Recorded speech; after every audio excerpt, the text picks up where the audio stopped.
の呪い犯した罪の深さが君の願い汚れた魂なくあがないだけどそう僕らは今あの価値でも叫ぶあの問われた世界の歌そう僕らは今ある意味でも願うただ君との未来をあの日の笑顔は愛しいまま消えて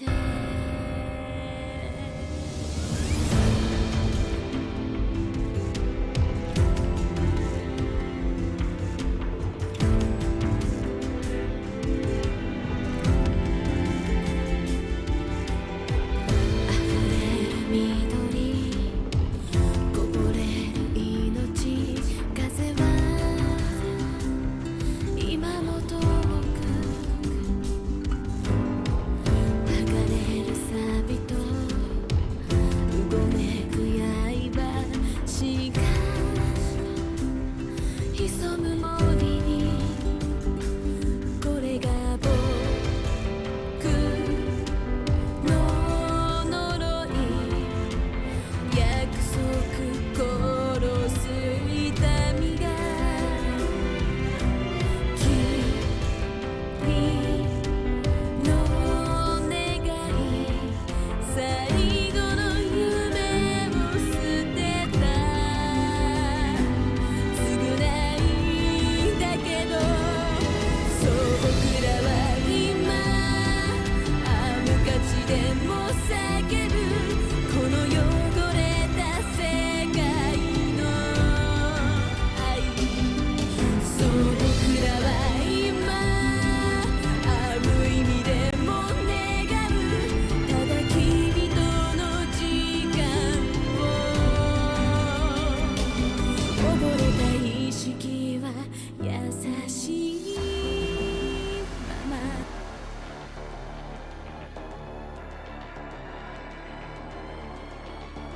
All right, yo, check. Yo. Check.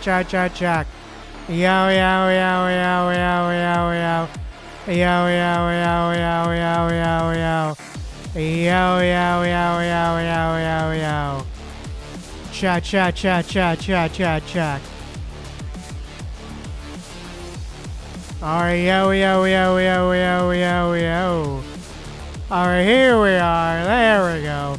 Hello, everybody. Welcome to the stream. Welcome. I'm Noctis Kyrios, and we are here, and we are back for some more Pushing Gray Raven. But yeah, how's everyone doing today? I hope you're all doing well, because I'm certainly doing all right. But yeah, let's dive in and let's go. Without further lollygagging, let's go and dive into this game, some PGR. But yeah, I'm super excited to play some more PGR and continue and read our new story chapter that's up that we're going to be doing today, which features this lady here. Which, of course, features this lady here. Of course, we're going to be doing her story chapter today. Well, it's her side chapter, but yeah, floating record. But yeah, super excited to dive in and check it out. But yeah, I think with that said, I think without further ado, let us dive in. I think it is time for us to dive in. So, yeah, let's go. Spark to Wildfire. Alright, let's do it. Ooh. Ooh, the change up in a thing? Okay.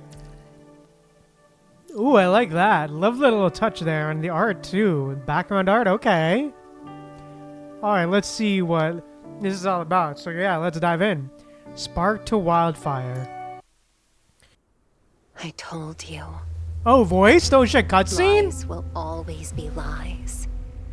Oh shit, okay. Those who are not heroes will never become one. That is Oh why shit, okay. I took your spear. Was not expecting that. Was not expecting this. Just right off the bat. I'm a worthless coward, forced with the title Immortal.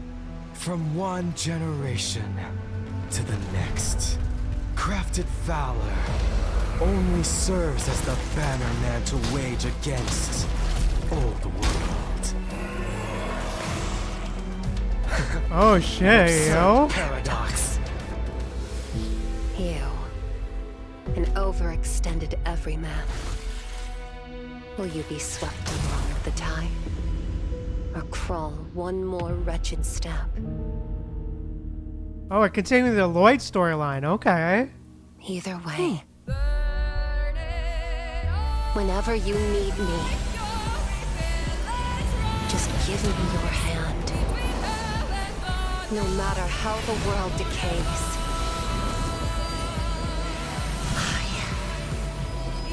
I will not burn out in a place like this! Yeah, okay. I will be your blade. You've struggled long enough before that good night. So let me pave the path forward! Oh, dude. Okay. God damn. All right. Well, okay then. What a way to open it up with the trailer. Okay. All right. We're going gameplay 2 first. All right. All right. Rolling snow. Alrighty, let's start reading. I was the shadow of waxwing slain by the false azure in the window pane. Oh, okay. October 2160. Squad 3, report your position. Oh. Arrived at target location, floor 15, awaiting further instructions. There are no hostiles at your location. Remember, your mission is to search and rescue. There's another case of... God damn it.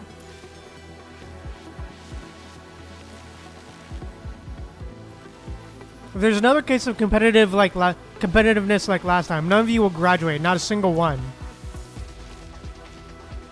Several young faces crouched down behind the door, exchange uneasy glances at these words, then collectively turn toward a female cadet at the rear of their formation. Oh? The military cap fails to completely cover her red hair, with few rebellious strands hanging beside her ears, much like the cadet herself. So long as she doesn't go berserk, our squadron won't have any problems. Damn. Quite the opposite. As long as I'm here, there'll always be someone to back you up. You all understand the reality you're in, but you're all too stubborn to admit it. It's actually quite amusing. Damn. Quiet. Focus on the mission. We reach in 1 minute. This is not a drill. I want everyone at maximum alert. The squad leaders come... Oh shit, new Vera design? Damn, okay. Vera spread, okay. The squad leader's contemptuous scoff, along with the warning clacking through the comms, are completely discarded by the red-haired cadet. She remains as she always is, wearing an expression of complete indifference. Wipe that look off your face. Just stay at the rear of the formation and follow orders to the letter. Got it. Hey, Vera! Oh, copy that. The Squad 3 leader hesitates briefly after seeing Vera's response. Why are you so obedient today? Normally by now you'd already be... Meanwhile, a military whistle sounds from the lower floors of the building. Twee! Squad 3, move out. Breach the door. Damn. Upon receiving the order, the leader immediately signals with a hand. The explosive charges on the scorching metal door detonate, blasting into pieces with a thunderous boom. Alright, damn.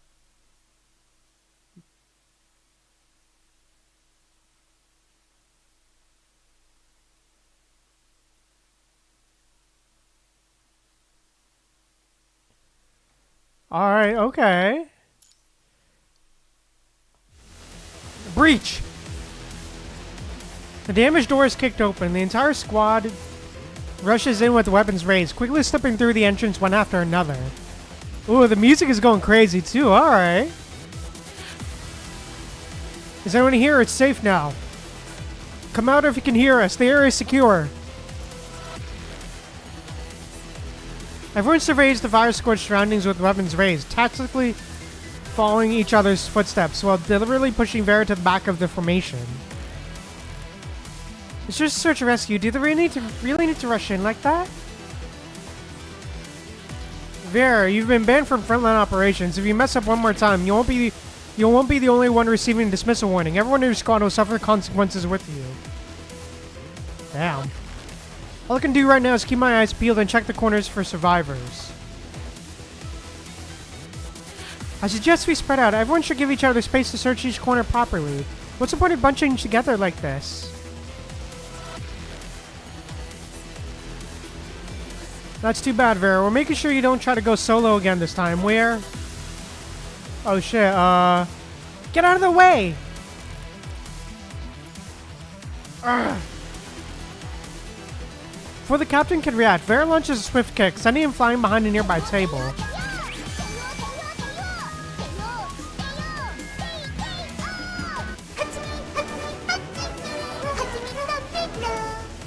Hey, thank you so much for resub, Celestial. Appreciate it. Thank you, thank you. Thank you for 15 months. Hey. Thank you for the 15 months, Celestial. Damn. Jesus. Hey, it's alright, Celestial. It's alright. But yeah, welcome to the stream. Welcome, welcome. Yeah. Thank you, Celestial. Appreciate it.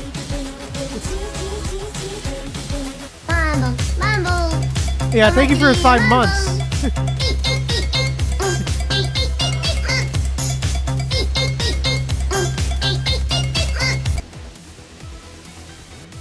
Thank you. Thank you so much for the 50-month sub. Thank you, thank you. Yeah. Sounds are so fun for real, Celestial. For real. But yeah. We're actually currently just started the new chapter, Spark to Wildfire. Actually, we're reading some more PGR. We actually just started a new chapter here, featuring you-know-who. I think you could tell who this is, the red hair. Also, since I am late, have some bits. Oh, thank you. Appreciate it, Celestial. Thank you, thank you. Appreciate it.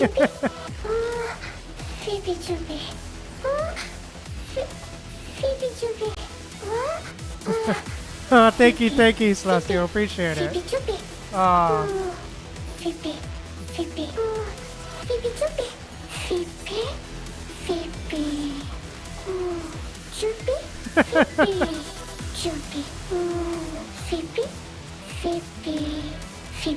Yeah, alright. Alright, here we go. Anyways, yeah, we're currently reading Spark to Wildfire, featuring you-know-who right here. But yeah, we're currently just started it, but yeah.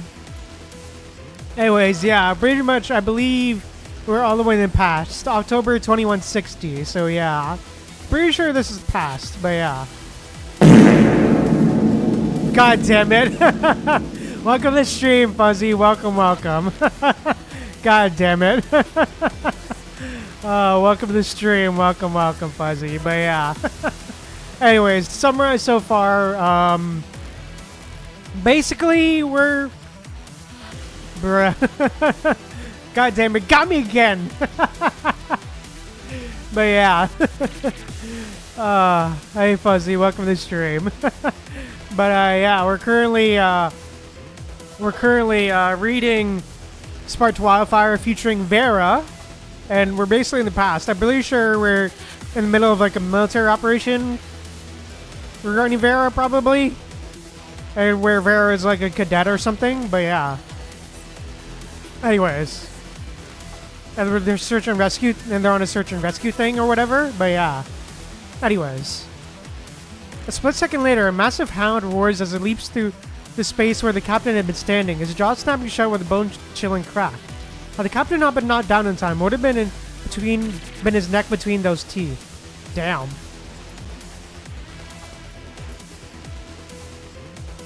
With lightning-fast reflexes, Vera takes down the massive hound and immediately unleashes a hail of bullets toward the area ahead.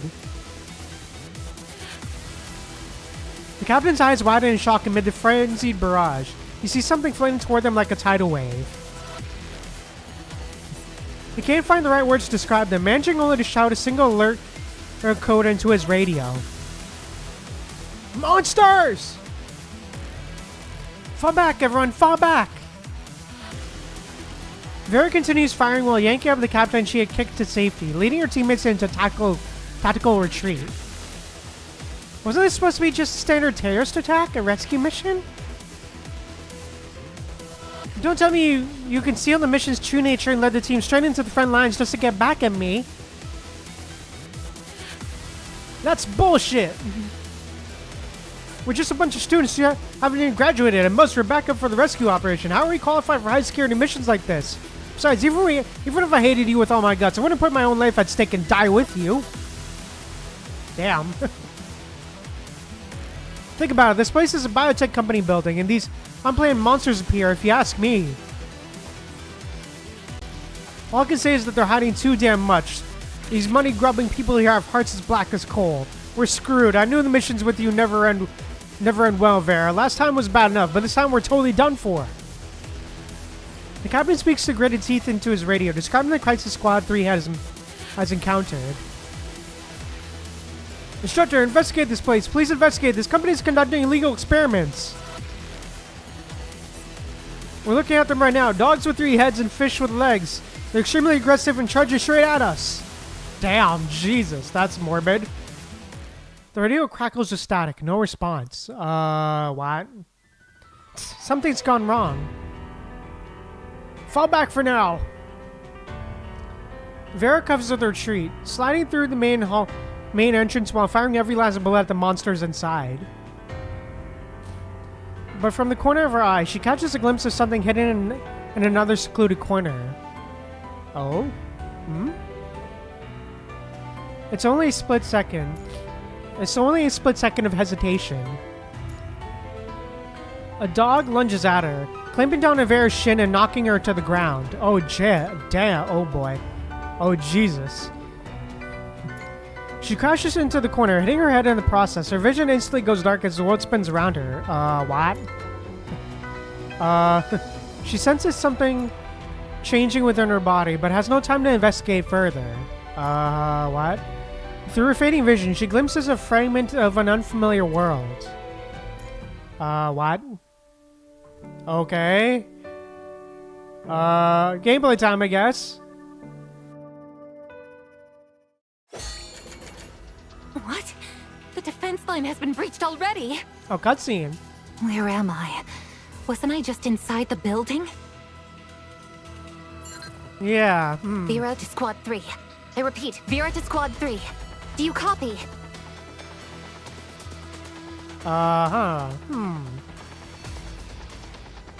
Authorization expired. Restarting baseline test program. Where is that voice what? coming from?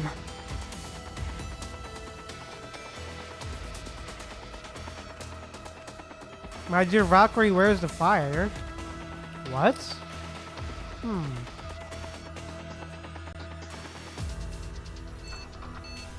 Connected? Preliminary assessment indicates Hound is in good condition.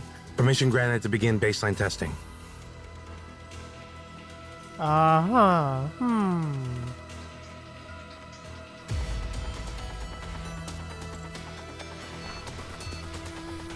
I was the shadow of the waxwing slain by the false azure in the window pane. I am ready to charge to the front lines at any moment, and may be killed by the corrupted at any time, but I'm not afraid of this fate.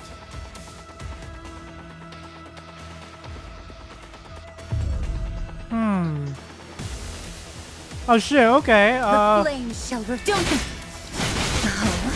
Oh, we're playing new Veriframe, okay. Follow my lead. There's nothing to be afraid of.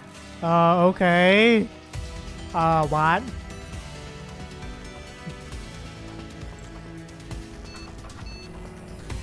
On the punishing battlefield, sometimes you must kill comrades infected by punishing with your own hands. You approve of this practice.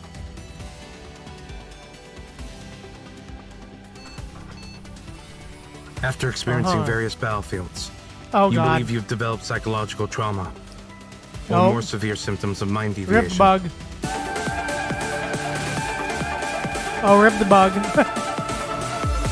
Oh, thank you for the rating, Tail. Thank you, thank you. Hi. Welcome, Raiders. Welcome, welcome. Hey, sibling, welcome. Hey, Gravy Mega, welcome, welcome. Thank you so much for the raid. Hey, thank you. Thank you, thank you. Hey, welcome, Raiders. Welcome, welcome. Appreciate the raid. Hey, sibling. Hey, Tail. Welcome, welcome. Hey. Hey, yeah. Well, thank you so much for the raid, siblings. Hey, welcome, welcome. Yeah, welcome, everybody. Welcome, welcome. Hey, hype for real. Yeah, hype for real. But yeah, welcome. Thank you so much for the raid, Inktail. Thank you so much, sibling. Appreciate it. But yeah. But yeah, thank you so much, Raiders. Welcome to the stream. Yeah. For those of you who are new, I'm good, Inktail. How are you? How was your stream? What'd you play? How's your stream? How'd you play? But yeah, welcome to the stream, Raiders. For those of you who aren't aware of me and who I am, I'm Noctis, Kyrios, a Cowboy Size Frontpunk features us singers at your service. And yeah, today we're currently playing some Punishing Gray Raven. We're currently reading some story and doing a bit of gameplay here and there, as the story demands. But yeah, it is more of a visual novel type of story. But yeah, definitely a very good story nonetheless.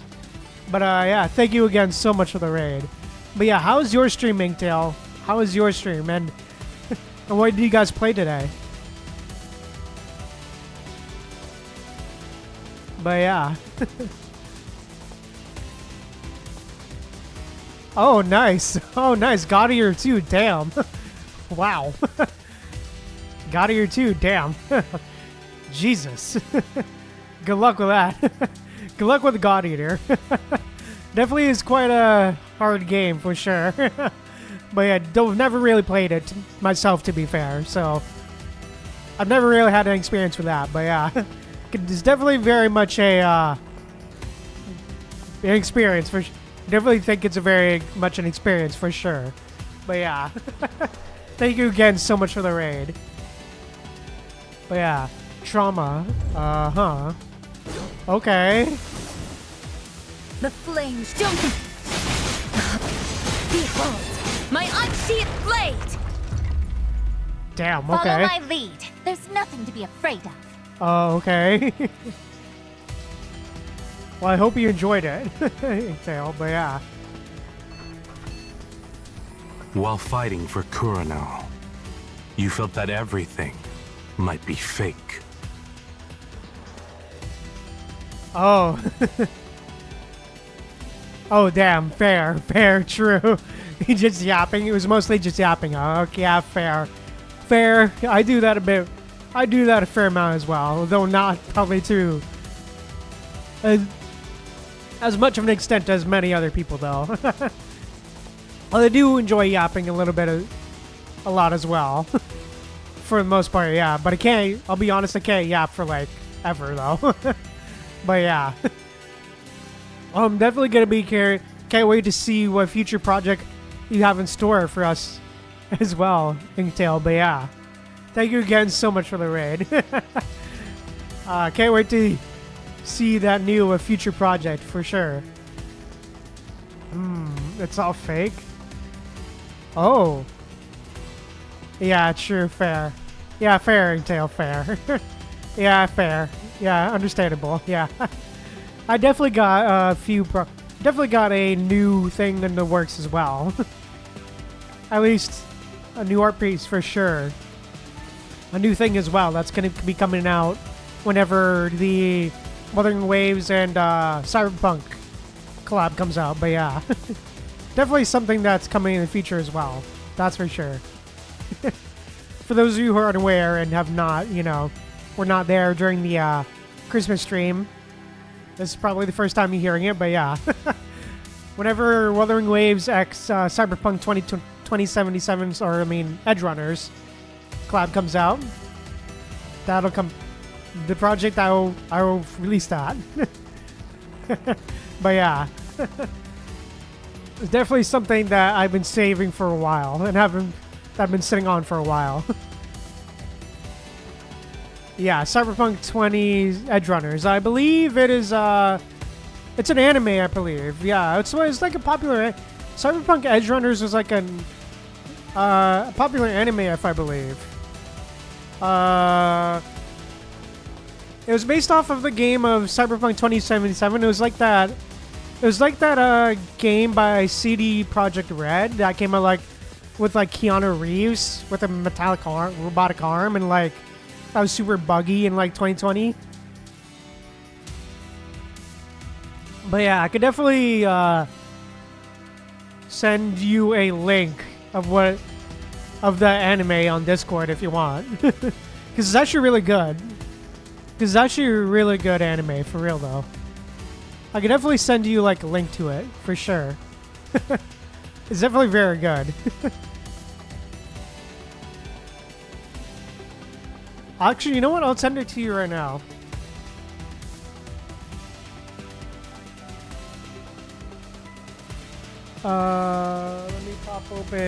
Let me just pop open Discord real quick.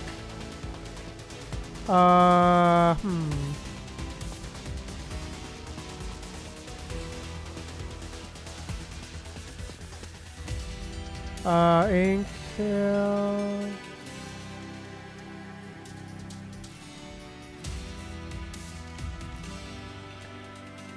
Wait, just propping it up.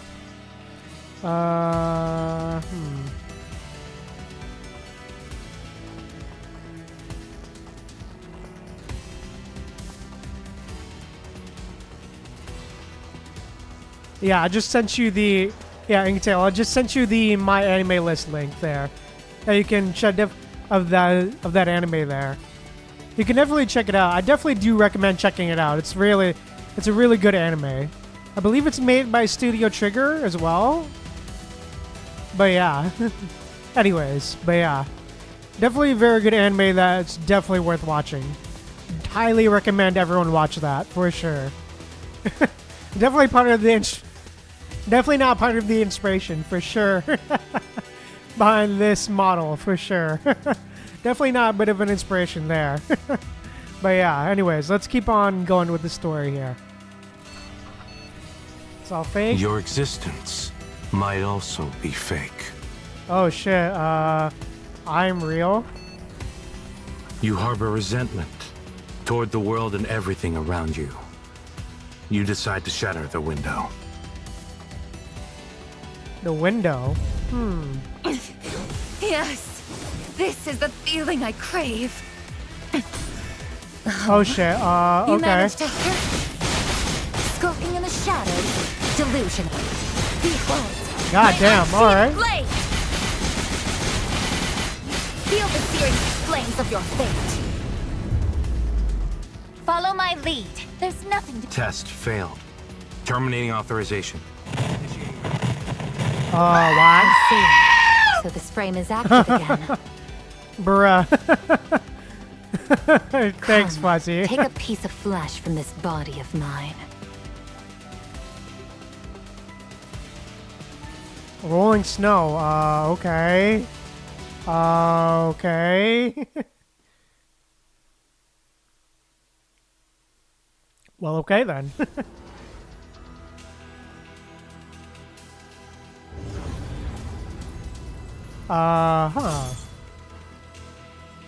But yeah, the current game we're playing is... What a warm welcome. But yeah, for those of you unaware, the current game we're playing is called Punching Gray Raven. It is a action...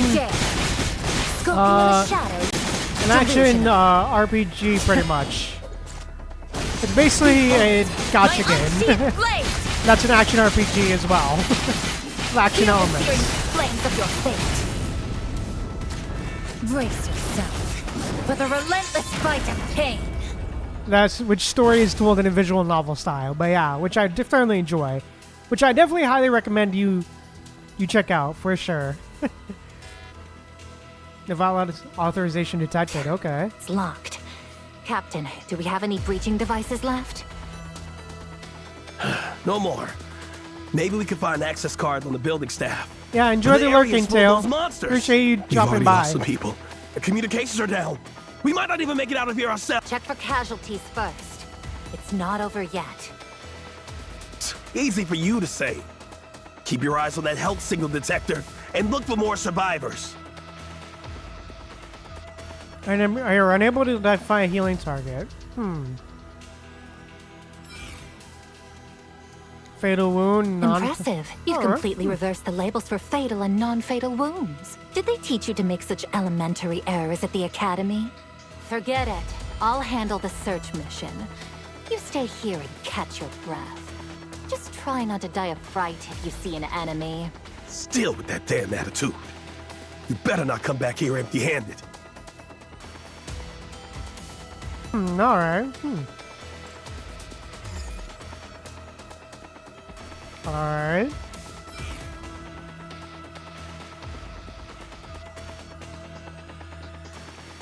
Death. Alright.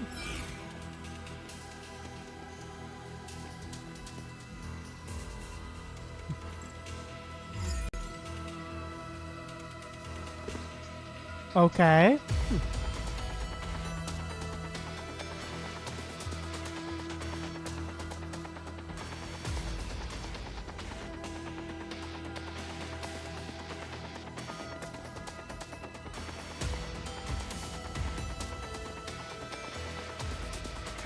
Oh, hello there. Here's an access card. Heading back to the gate now. Don't you dare! Skulking in the shadows, delusion. Behold, my unsheathed blade! Nice, got him.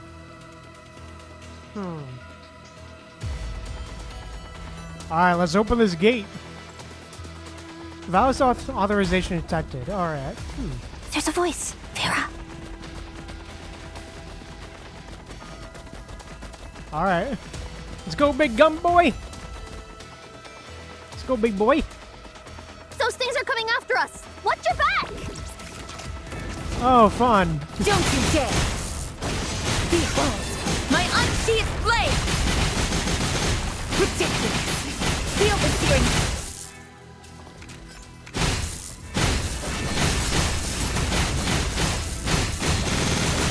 Get shredded! Flames of your fate! Ridiculous! Just keep coming! Get lost! Hey, no. Oh, boy. Don't you dare! Fun! Of course they're coming. Keep on coming. God You damn it. managed to hurt- Jesus. Oh, boy. Don't you dare! Behold, my unsheathed blade! Come on. Ridiculous! Feel the searing flames of your fate! Brace yourself for the relentless fight of pain! Hey, there we go. Let's go.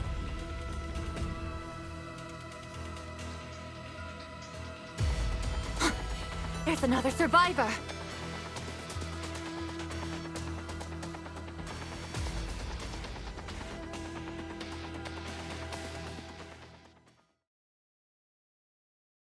Oh, boy. That synchronization progress 5%. Okay.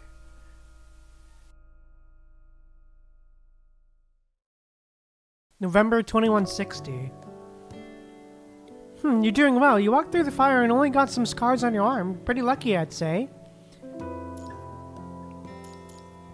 Don't worry about the scarring. Our military hospital doesn't handle that sort of thing.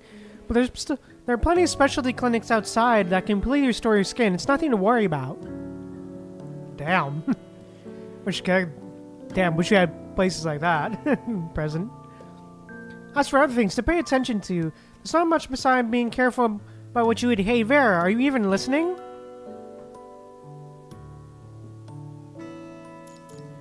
The doctor removes the dressing from Vera's arm. Frowning, she tries to get the attention of the young woman who seems to be miles away. Alright. Huh? I'm listening. You didn't hear a word I said. Why don't you care about your own body? You get injured on every mission. You get hurt during training. What's wrong with you? Vera blinks softly, her gaze briefly passing over the doctor's look of exasperated concern. You forget it. You've always been like this. If you ever stopped to think about the consequences, you wouldn't have rushed into the burning building to drag someone out. By the way, the person he rescued has finally woken up. They were in a coma for nearly a month, but at least they survived. At the mention of this, Vera's attention returns instantly, like the subtle flutter of her eyelashes. Oh, that's good. Would you like to visit them? They've been moved to the general ward. Maybe. The doctor finally loses patience with Vera's absent-mindedness and smacks her hand on the desk. Okay. Vera, look at me when I'm talking to you. You had that same expression when you came for your dressing change last time. What's been on your mind lately? Is it about your graduation? Hasn't your probation period already ended? Are you still having trouble graduating?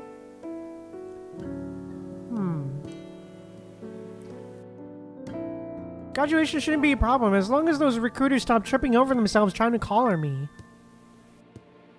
I'm thinking about something else.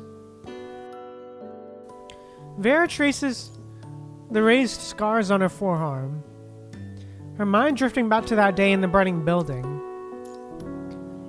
Back then, she was knocked to the ground by an escaped test subject from the building, and it felt as if her body and consciousness has become disconnected. The moment passed in an instant, but that sensation still lingers in her body.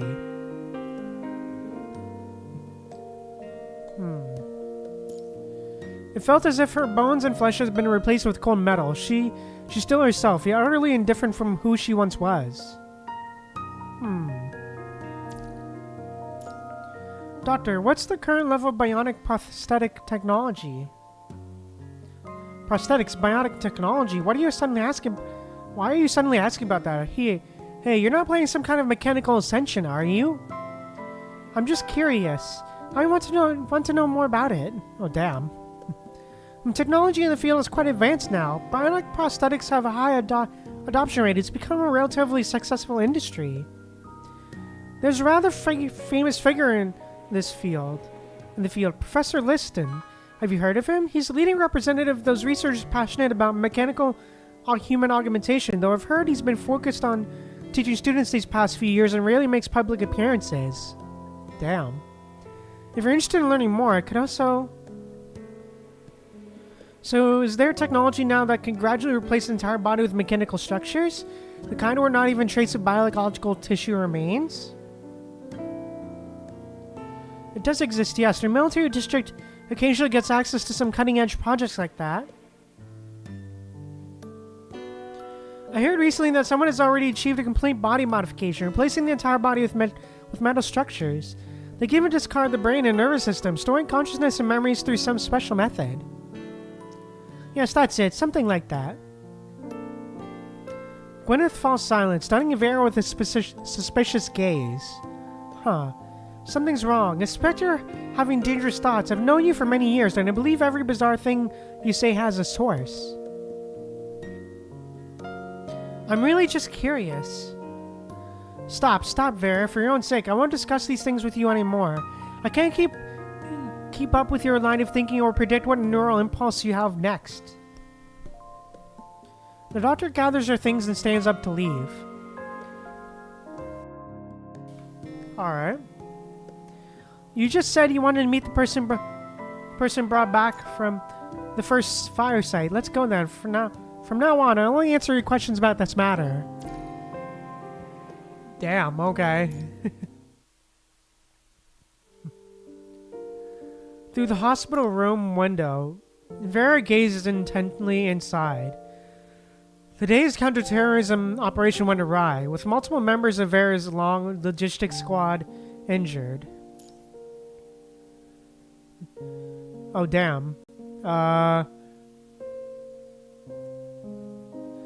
Yet even surrounded by artificial mutant creatures, the squad still managed to rescue an ordinary person from the burning building. Reportedly, the squad leader repeatedly confirmed this person showed no signs of mutation before sending them to the military hospital. He doesn't seem to be recovering. Damn. The man in the hospital room remains in deep sleep. One of his arms is ruined, and beneath his clothes, his body is covered in freshly healed burn scars. One could say he barely cheated death. You probably don't know this, but he was comatose in the ICU for a long time. And the first thing he did when he woke up was demand to know if that building had burned down. Vera raises an eyebrow at these words. And then? We told him the truth. Yes, it was completely burned down, and he suddenly became extremely agitated. We had to tranquilize him before he calmed down. Damn. This person is suspicious. What? Don't worry, I'll look into it and confirm the facts.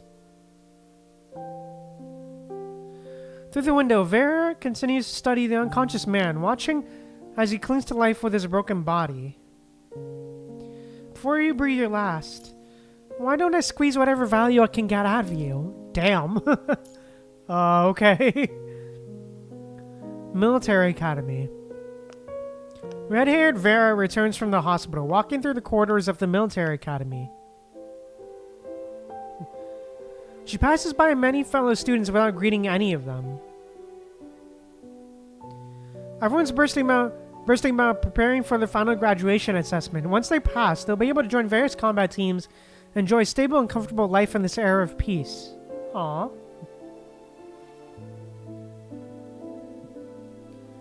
Yet despite the hustle, everyone spares a glance, secretly eyeing the girl who always keeps to herself. Went down again to change your bandages at the military hospital? Still injured after a whole month. It must be nice enjoying all that free healthcare.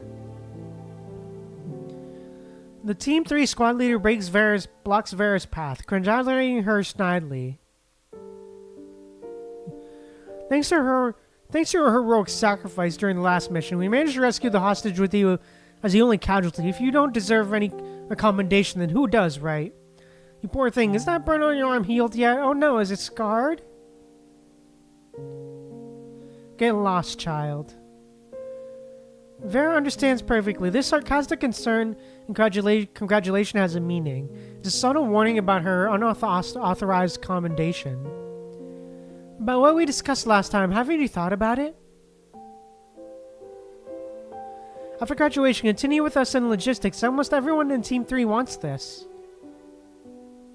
This is the second time we've extended this invitation. Don't be difficult. Once this opportunity passes, it won't come again. You might find yourself reassigned to some freezing outpost along the Arctic Union route. Damn. Is this an invitation or a threat? Vera stands her ground and lets out a contemptuous laugh. As long as Vera's around, all our problems will be easily solved. Isn't that what you all think? You people haven't even graduated yet, and you've already found the perfect workhorse to scale your careers and fast-track your promotions. How convenient for you all. Damn, she saw right through him, huh? Vera rolls up her sleeve, revealing the scar left by the tongues of the flame that licked her arm. I'd rather be on the front lines collecting more scars like this one than be associated with any one of you. Haha, pampered swine of the golden age. That's exactly what you people are. Spits. You make me sick, Vera. You'll beg for this opportunity if you know what's good for you. With a cold expression, Vera sidesteps the fuming squad leader and continues walking forward. Damn. Jesus. She knows she can provoke them with just one sentence, but she's also aware that such verbal sparring brings no benefit, so she doesn't bother to continue the confrontation. What she needs to do now is far more important than any petty conflicts. Alright. Arriving at the office at the end of the hallway, Vera knocks slightly before pushing the door open. Regarding the hostage rescued from the fire, I believe it's also necessary to... Oh, young Hilda! Oh, shit! Oh, damn! Oh! I just realized this is young Hilda! Oh, damn! Oh, this is young old lady that's always with Nicola and, like, Hassan and all, and Collins and all that stuff. Oh, Oh, damn, okay. A well-dressed woman sits at the superior's desk. Yeah, that lady. Yeah, that lady, Celestial, yeah. Her, this is younger her. Oh, damn.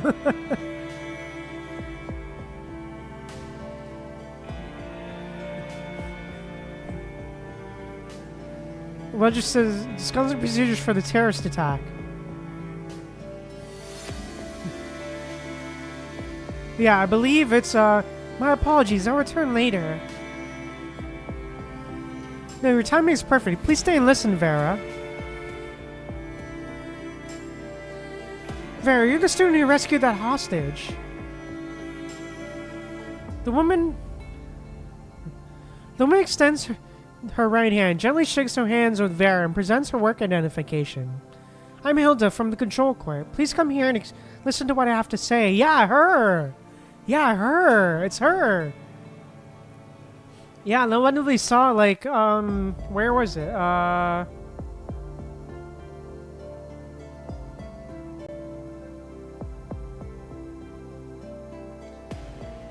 Yeah, the super... Yeah, basically, I believe Ishmael's boss, pretty sure. But yeah. Hilda gestures with her hand, and Vera nods, walking over to stand stiffly at her side.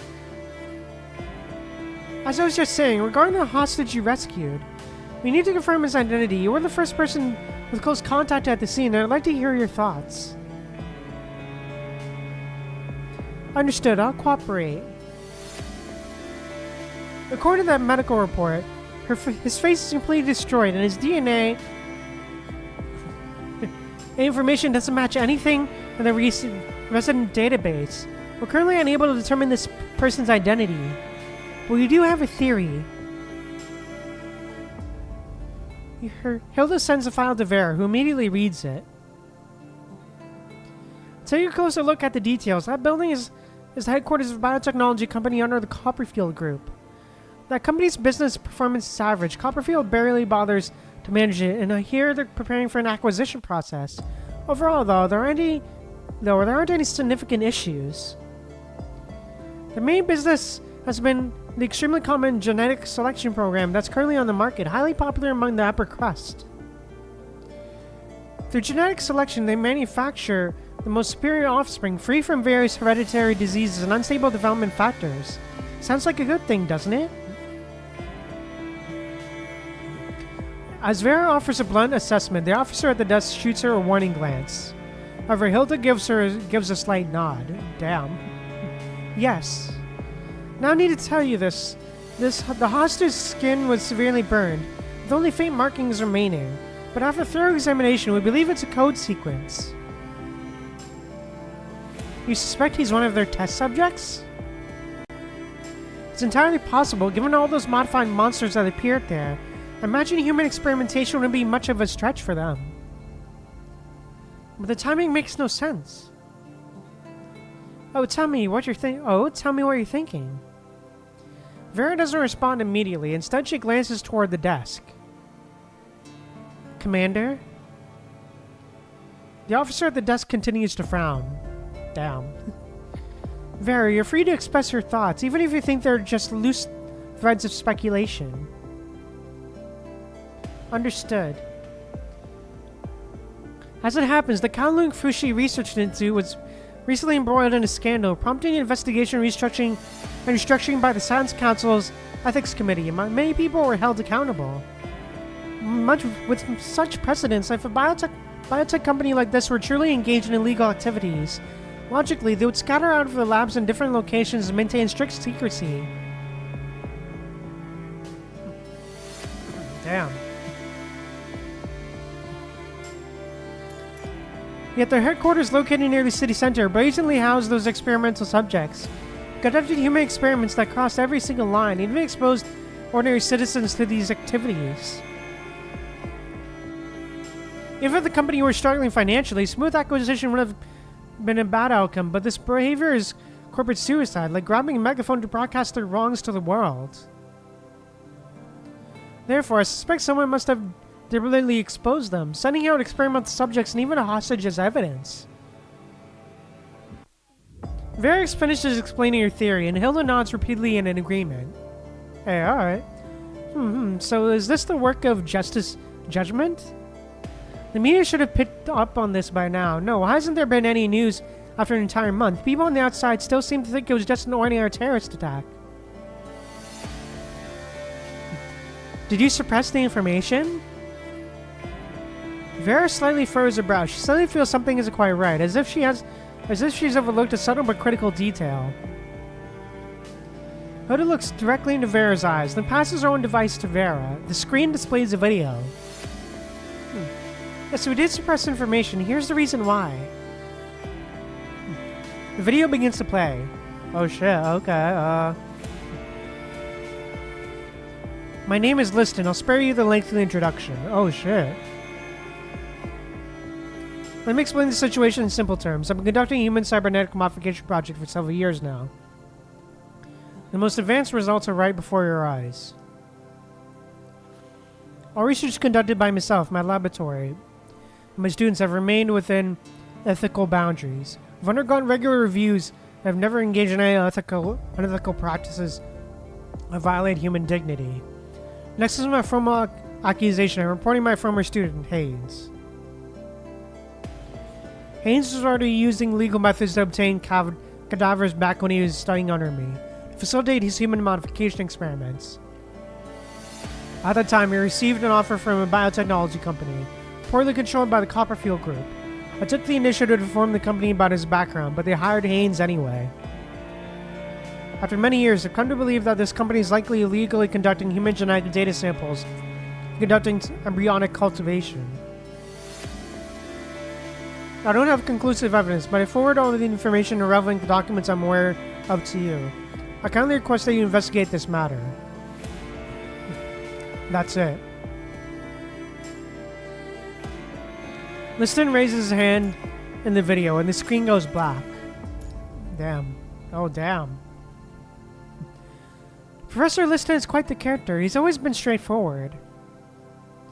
2 months ago, he sent us this information whistleblower. We took his allegations very seriously and conducted a public investigation into that company. It was then we discovered the company was performing poorly and was about to be acquired. However, our investigation didn't uncover any of these alleged ethical violations. This Haynes that Liston reported was conducting what appeared to be normal biological research projects. Nevertheless, as a precaution, we temporarily suspended the project. Everything seemed fine, at least back then. There weren't any monsters in that building yet. Damn. Something's not right. Vera raises her head, a new idea forming in her mind. I'd like to add to my earlier hypothesis, though. Still just a half-baked theory. I hope I'm not wasting your time. We're just having a casual chat. There's no need to treat this as a formal investigation. You can just relax and speak freely. Thanks. Is Haynes missing now? Yes, his disappearance coincides with the timing of the building incident. Additionally, there were severe casualties among the personnel involved, and all relevant documents have been lost. Is it possible that someone deliberately exposed those things to the outside world and intentionally left behind that hostage for me to rescue? Or rather, here's what I think. Vera steps forward. Someone at Copperfield Group's subsidiary gained a rare scientific sanctuary, only to be reported by their own mentor years later. The project was quickly suspended for investigation. Yeah, sounds like a setup for real, Celestial. Definitely sounds like a setup. When everything you've worked so hard for falls apart, if it were me, I'd be inclined toward revenge. My masterpiece should have made a spectacular debut. As to where I should position myself, naturally, as close to the stage as possible, somewhere I can appreciate my masterpiece up close. Vera traces the red scars on her forearm. Her mind drifting back to that day in the burning building. Damn, alright.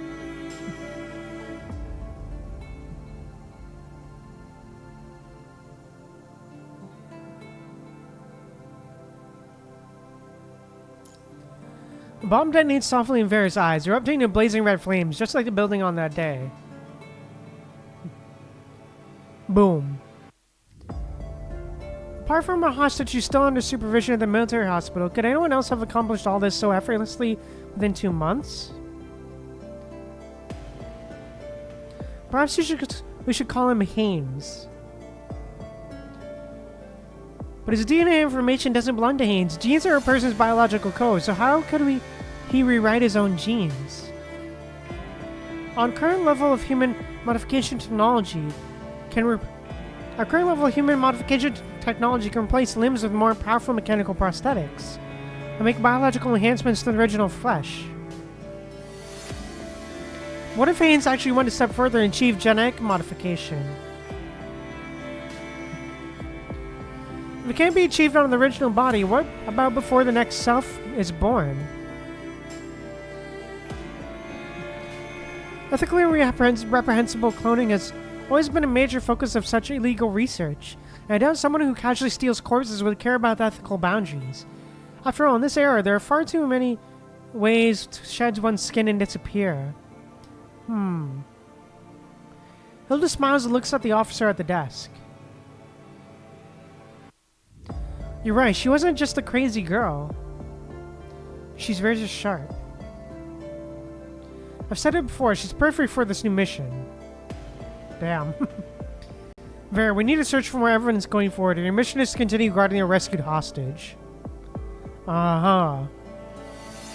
Until we confirm he's the root of the problem, and then arrest him. So until your former graduation assessment, you won't need to participate in any of their missions. Just focus on doing this one properly. What about the regular training sessions? You don't need to attend those either. I see some people have already found their place, but you don't belong among them. Okay. Damn. Alright, The red-haired Vera leaves the office. Clearly aware that she's just earned some recognition and was fortunate enough to gain a buffer period before graduation. Two people remaining in the office continue chatting about other matters. So how does it feel holding up here as an instructor? I see you're even pretending to be serious. Well, sometimes you have to put on a show for young people. They're at an age where they're only judged by appearances. But I don't plan to continue staying in this place anyway. Otherwise, it really becomes the second floor to spend their entire life as a soldier. Enough about that. Why are you here to see me about this time? It's about the 0-point reactor ignition again? I'm not interested in any ceremonies. You want to treat me to drinks, just leave a few bottles in this office and I'll appreciate the gesture. Damn. It is related to 0-point energy ignition, but I'm just here to deliver a message from someone. Don't mention their names. Fine, I won't. The Security Intelligence Bureau will arrange defensive forces near the reactor and ensure the ignition procedure is intercepted. And Chief, the new Security Bureau Chief will personally oversee the operation. The new Security Bureau Chief hopes you can assist with the operation. You're not far from there, right? Just for convenience's sake? Just for convenience's sake. Hilda stares directly at her superior, waiting for his answer. Oh, damn. Fine, I'll consider it. Oh, okay. Interesting. Interesting. Okay. But, yeah. Before we continue on, I want to show you this. This is really cool. This is basically a bit of a teaser, but yeah. I told you. Lies will always be lies. Those who are not heroes will never become one. That is why I took your spear. I am a worthless coward, forced with the title Immortal. From one generation to the next, crafted valor only serves as the bannerman to wage against old world. absurd paradox. You, an overextended everyman. Will you be swept along with the tide? Or crawl one more wretched step?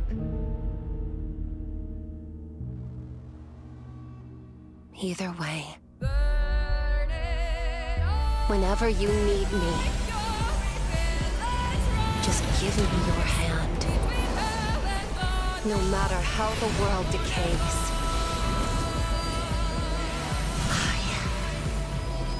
I will not burn out in a place like this! This time, I will be your blade. You've struggled long enough before that good night. So let me pave the path forward! Well, yep, that. Yeah, but it was easier there. Damn. Was not expecting that at the beginning, but yeah. Damn.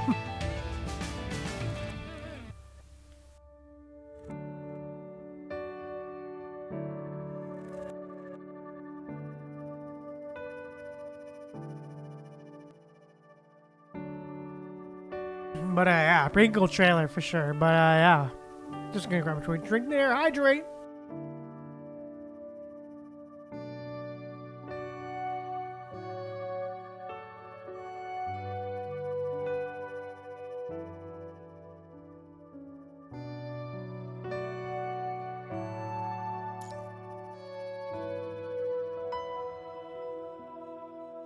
All right. Alrighty.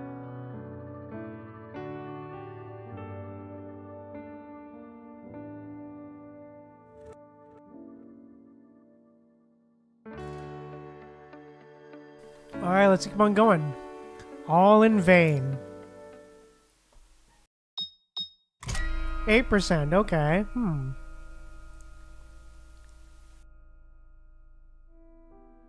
December 20th, 2160. That night, snowflakes begin to drift down from the sky.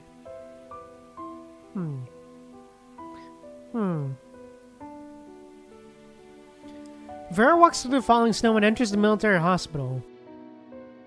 She moves her hat, gently brushing away the snowflakes that has settled on its brim. How's he doing? How is he doing tonight? He just finished dinner. His appetite remains unchanged. Like always, he spends his days eating, sleeping, and staring out at the window after waking up. He hasn't spoken a word. Oh, still refusing to speak. His condition is completely stabilized. Technically speaking, we could consider discharging him. Are you going to continue keeping watch over him here? I haven't found a better place for him yet. Besides, it would be best to have a proper conversation with him before any transfer. Vera clutches her hat to her chest as she walks straight into the depths of the hospital. Finally stopping in the window of the private room where she's been monitoring Haynes. The middle-aged man in the room recovered quite well, with only horrific scars covering his body, coating him with melted flesh, bearing witness to what happened to him.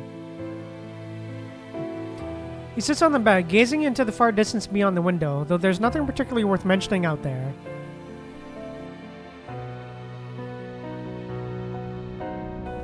Those scars make me uncomfortable every time I see them. Could someone really do something this brutal to themselves for revenge or to make a statement, or to willingly throw themselves into the fire and end up like this? Damn. Vera silently traces some similar burn scars on her own forearm, then turns her gaze toward the doctor. The thick layer of snow on her shoulders hasn't fully melted yet, and her eyes harbor an icy glint as cold as the snow outside. If someday I need to achieve something important enough, and this was the price I had to pay, I could probably do it too. No, Vera, you can't. Don't worry, Gwyneth. I won't end up like him. For him to end up like this, he must have made many selfish and self-righteous choices along the way, but I'm not that stupid. I definitely won't sacrifice myself while also endangering the safety of others. Besides, I absolutely refuse to sympathize with a criminal suspect. Damn. As if he heard something, the man in the hospital room turns his head toward the door, locking eyes directly with Vera. It looks like he wants to say something. A flicker of excitement flashes through Vera's eyes, caught by the doctor. From what I understand, your mission is to simply stay here and monitor him, isn't it? I think it would be better if you didn't interact with him too much. Looking at Vera, the doctor once again viscerally experiences her unfiltered sharpness. As rare as a burning snowflake, yet is likely to meet a calamitous end and melt away, breaking apart. The doctor suddenly feels anxious, worried that Vera might develop some sort of bond with the suspect. She reaches out, trying to stop her, but Vera immediately pulls the door handle open. Vera walks in right before the doctor's eyes, casually hanging her coat on a nearby rack. Vera, don't worry, I just want to learn more about the situation. Click. Vera gently closes the door, not only keeping the doctor outside, but habitually locking it, trapping herself inside with the suspect. Okay.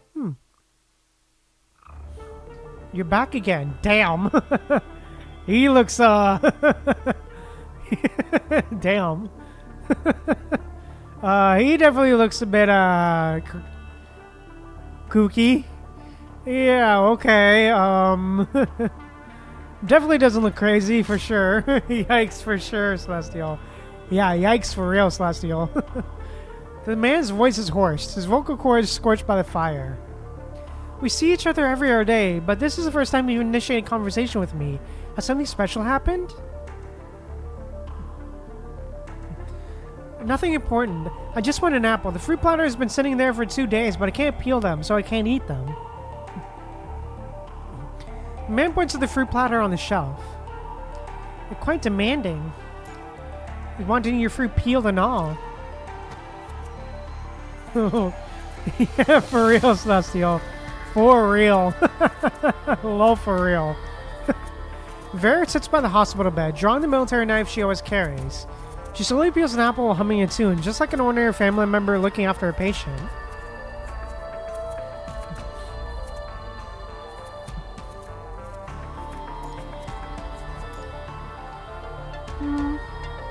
What song is that?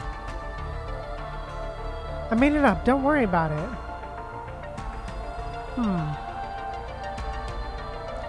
I've been wanting to talk with you. You're the one who saved me from a fire, but I never found the right moment to thank you.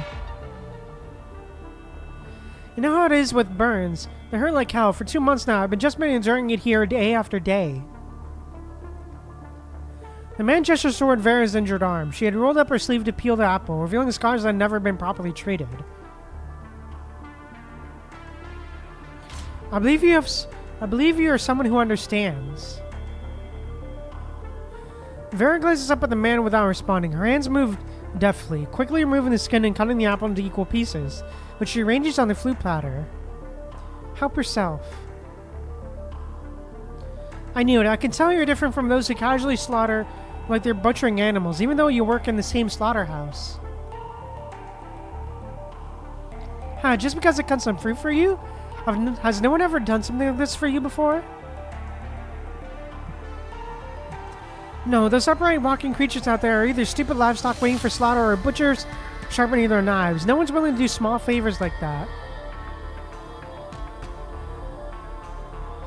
I didn't expect the golden age would be so wretched to you.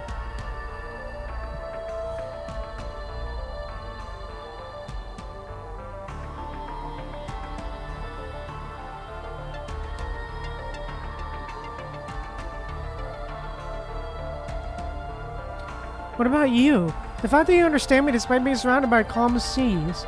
You must have similar experiences, right? Vera takes a piece of apple from the platter and pops it into her mouth. She chews slowly, considering how to respond to his probing. She could easily refuse to delve deeper into her own story, but she wants to extract more information. She needs to keep the ball rolling. As for me, it might disappoint you, but I'm quite young and my life experiences are rather ordinary, not much different from the common golden age life you're familiar with.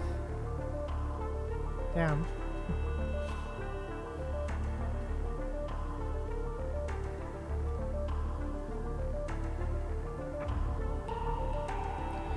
Born to ordinary parents, had an ordinary birth, received an ordinary education. When I got a bit older, I chose to enroll where I am now, as you can see.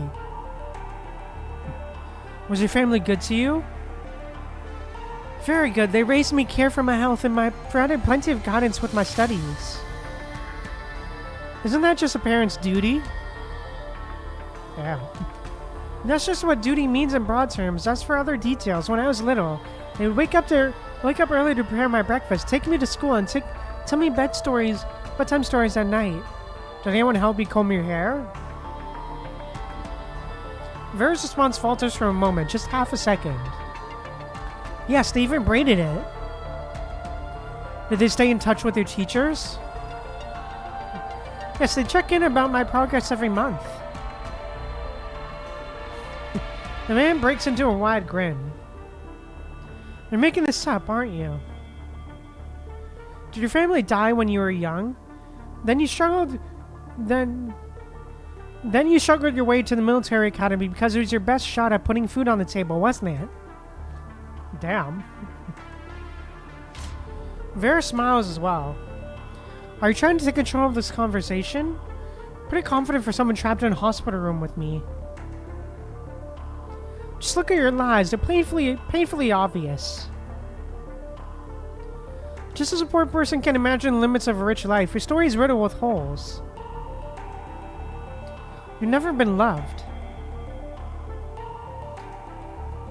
See, I was just about to say that. People cut from the same cloth can always spot each other in a crowd. Damn. I have a friend with a story pretty similar to yours. I can tell you about it, if you'd like to hear. Uh-huh. Without waiting for Vera's response, the man begins his tale, gesturing animatedly as he speaks. The story is indeed far more authentic than Vera's. Rich with details that feel as a non-stop monologue for half an hour. Nothing more than a familiar tale of childhood bullying, teenage disappointment, and resigned young adulthood. Life filled with perceived injustice and bitter resentment. Damn. I just kept enduring all that unfair treatment, suffering the same injustices even as I got older. I have a friend. Vera tosses another piece of apple into her mouth. No one would brown if she didn't eat it soon. I was ready to let go of all that prejudice and injustice I'd suffered because I got into the best laboratory at the time, working under Liston, that golden boy. But he was as cold and heartless as his research. He modified himself like that, yet still paraded around pretending to be respectable, always chasing publicity stunts for profit. I despised him, yet I had no choice but to work under him. Damn.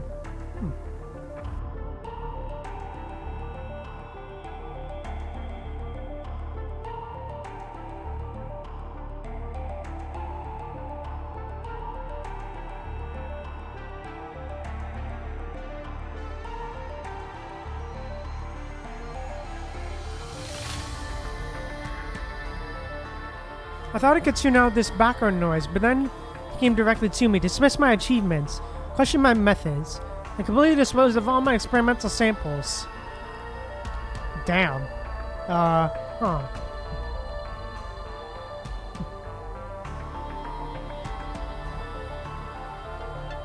Vera stopped chewing. Were those illegally obtained quartzes? Where did you find them? I scraped together what little money I had and struggled to find channels purchased with the samples. In the end, he slapped me with serious accusations, confiscated all my samples, and lectured me about how respecting life is a principle that must never be forgotten. To evolve, aren't principles the very limitations that should be broken through?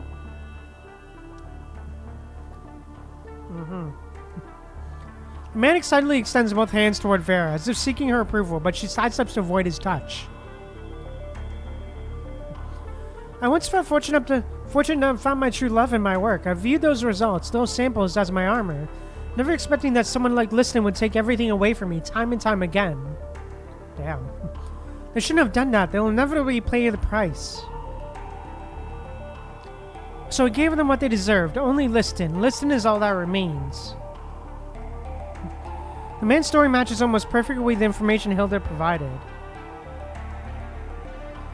Vera silently plays the role of a listener. In the 2 months she's been watching him, this is the first time the man has spoken so freely, unexpectedly eager to confess his motives and crimes the moment he opened his mouth.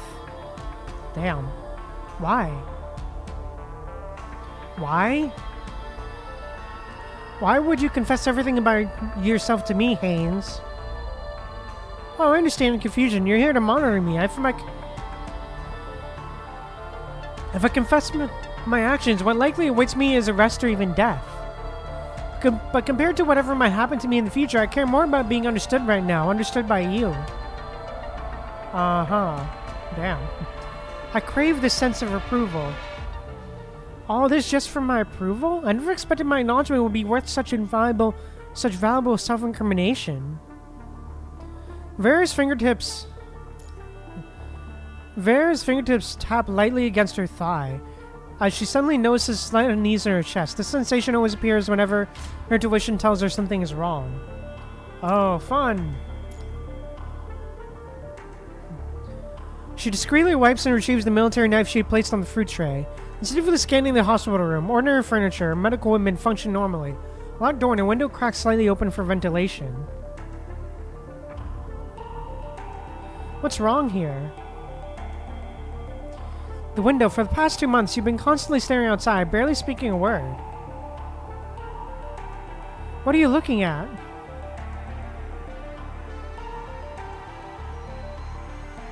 As she speaks, Vera rises and walks to the window, closing the gap where the cold air is flowing in. A couple of snowflakes drift onto the back of her hand, their iciness heightening her vigilance.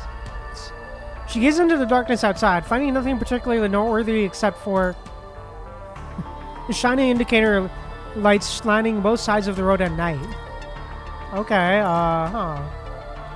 No, it's not any specific direction I'm looking at. I'm watching out for a certain future. A certain future? The so-called technological turning point of human civilization's fate, 0 Point Energy, or the Eden Project. You must have heard of it. The name of that grand scheme even children can recite. What do you think will happen to this world after 0 Point Energy is ignited? What kind of future will human civilization move toward? Damn. Will it be a new leap forward or a leap straight into destruction? You can't see it with eyes like yours, a gaze that can't even perceive herself. Let me tell you what I see. The man struggles to get out of the hospital bed. His physical condition is nowhere near ready for walking, yet he insists on performing this ungainly act. Damn. He moves toward the window, drawing closer to Vera. Your eyes are filled with ambition, exactly like mine once were. That's why I understand you. But you don't understand yet that humanity will ultimately perish on the road to fulfilling its ambitions. This is the future I've seen.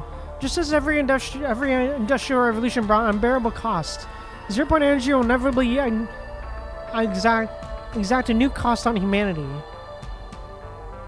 If they didn't evolve alongside the new resolution, then ordinary humans, those swine, will simply stand helplessly, waiting for disaster to descend upon them, like sheep to slaughter. Damn. Vera's fingertips touch the window as her vision blurs momentarily. She seems to catch a fleeting flash of red light outside. Damn, okay, okay.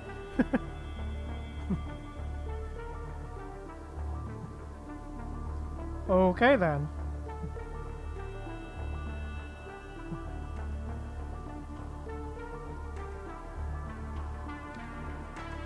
So hold on to that ambition of yours. With just a touch of evolution, you can easily wade across that river.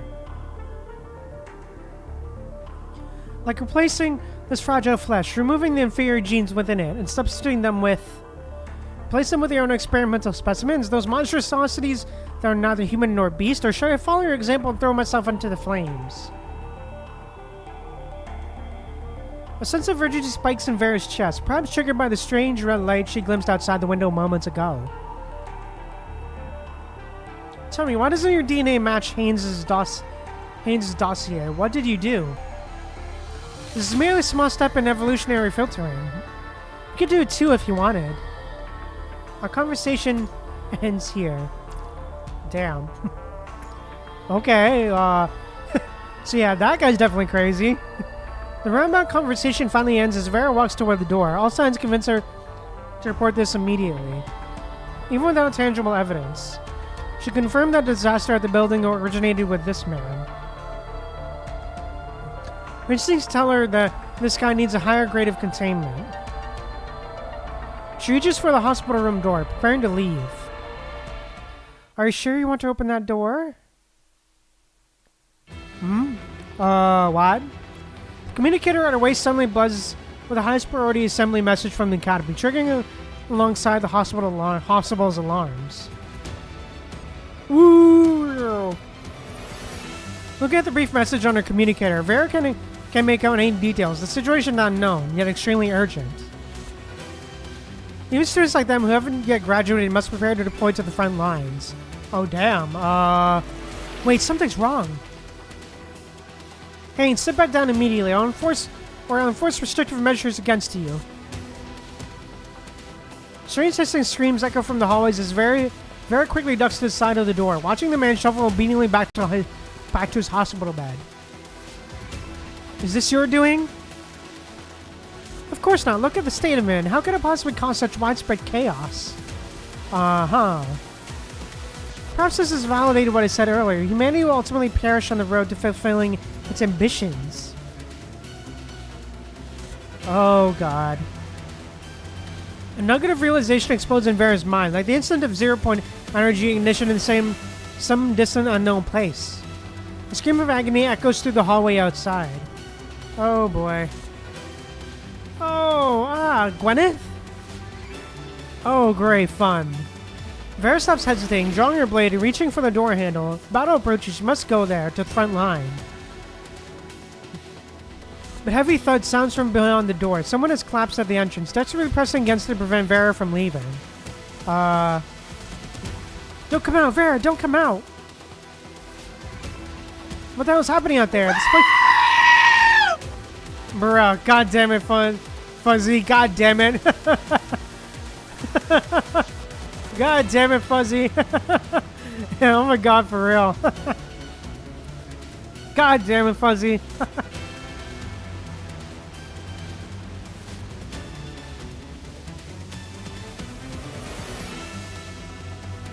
Bruh. Yeah. For real. Celestial, for real.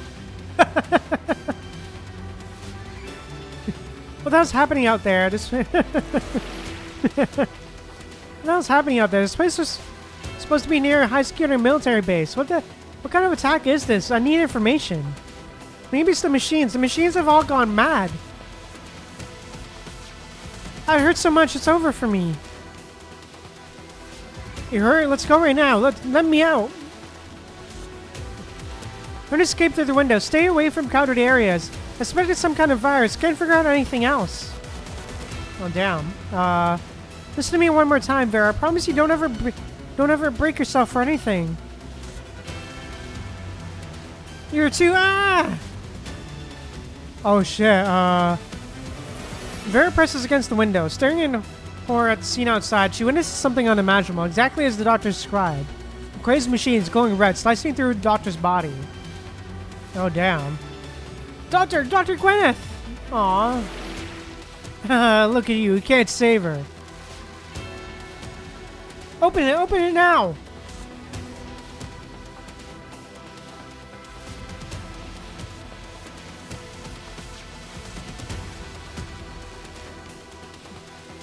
The doctor's corpse no longer blocks the door, but just as Vera is about to burst through, the crazy machines from outside slam against it from the other side. The hospital room doors shudders violently, on the verge of giving way. Vera steps back, her eyes flickering with disbelief. The window, yes, we'll escape through the window. You lunatic, follow me if you don't want to die. Vera grabs the man by his collar and drags him toward the window, smashing the glass with her elbow. Damn. The snow and the wind rush in. The glowing red machine simultaneously smashes through the hospital room door. Move it! Vera forcefully lifts the man by his collar, trying to hoist him onto the windowsill, but meets unexpected resistance. At a time like this, where do you think you could run to? I'm not running. Turn around and look, just for a moment. Vera places his foot on the windowsill and slowly turns her head to look at the scene inside the room. Oh boy.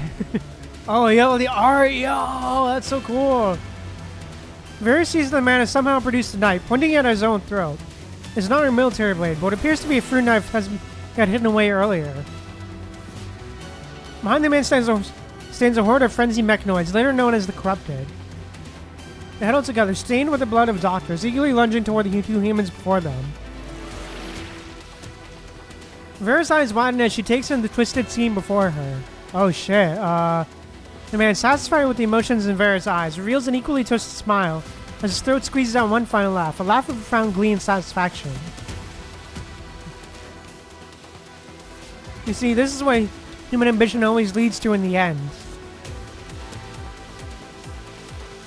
Your shyness too will never be dulled until you reach that tragic end that awaits you. Stop! Sonny. Oh shit, a few seconds stretch into infinity. The blade pierces his own burn-scarred neck, a flower of blood blooming from the wound. Hot blood sprays out, splattering across Vera's cheeks, quickly chilled by the rushing snow and wind. Oh shit, God damn. Drop, drip, drop. 2160. This curtain of the apocalypse is violently torn apart, its fragments scattering across the ground before Vera. Spraying blood, snow, and wind rushing through the shattered windows, hordes of corrupted, and the corpse of a man who died in satisfaction by his own hand. Oh shit, no, it shouldn't be like this.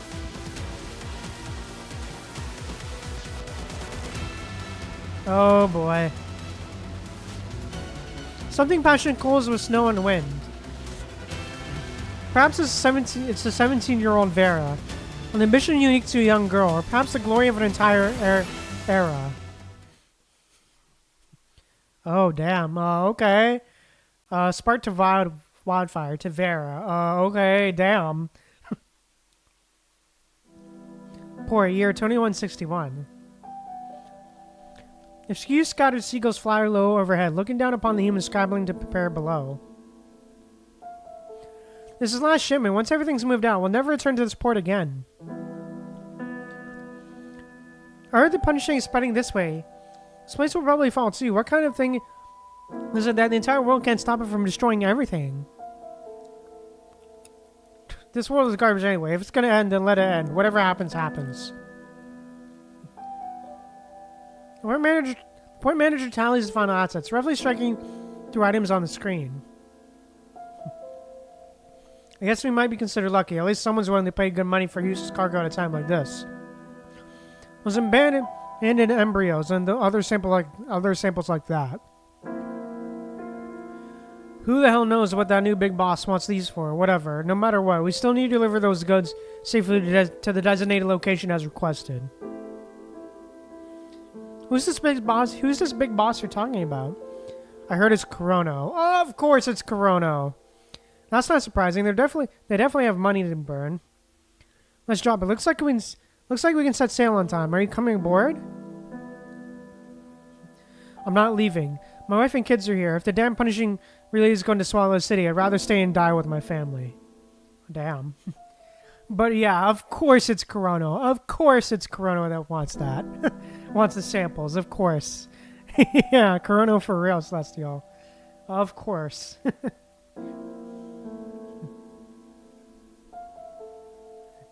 Of course.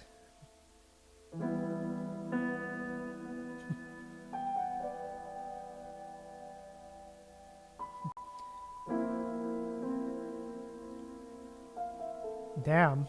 Okay. Alright, the higher-ups told me someone's supposed to come aboard this morning. Make sure to verify his identity when he arrives. We can't have another arson incident like what happened at headquarters. What's his name? Let me see. Someone named Haynes? Yes, Haynes. Has he arrived yet? What? That guy, he's right behind you. He's been sitting on those stone steps for ages. The port manager turns around in surprise, coming face to face with a middle-aged man. What? Seabird circle overhead as the middle-aged man gives the port manager a brief nod before turning his gaze to the departing vessel.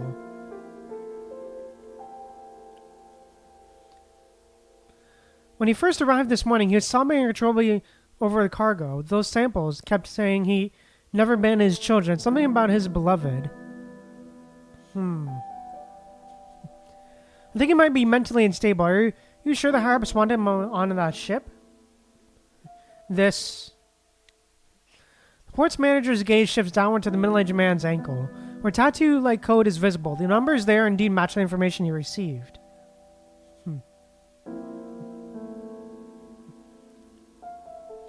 It's definitely him. I suppose scientists are all strange in their own way. Besides, so what if he's crazy? The world's already insane enough. One more madman won't make a difference.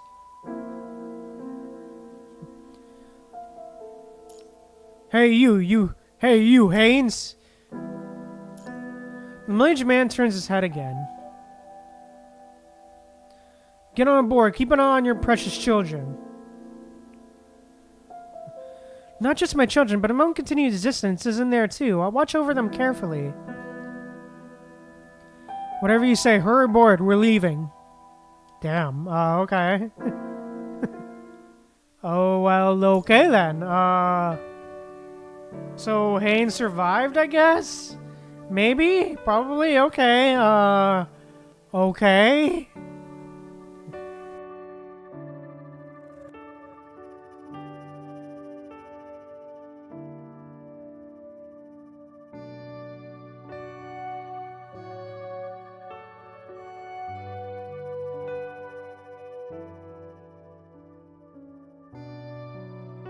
Yeah, for real, Celestial. So Haynes eventually joins Chrono, huh?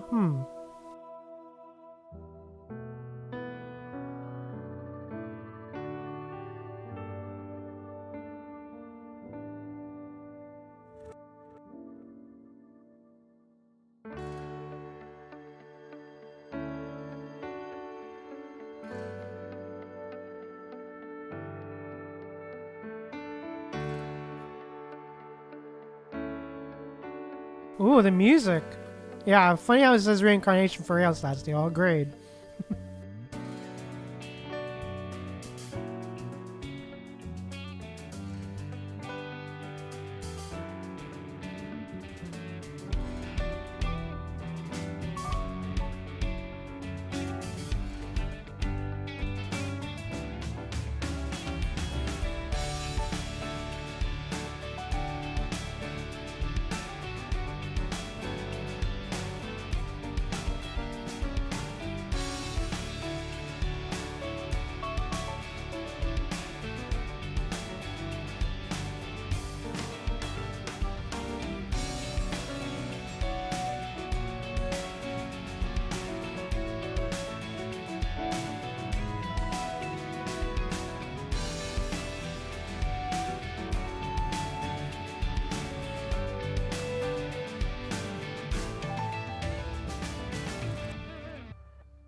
Anyways, yeah.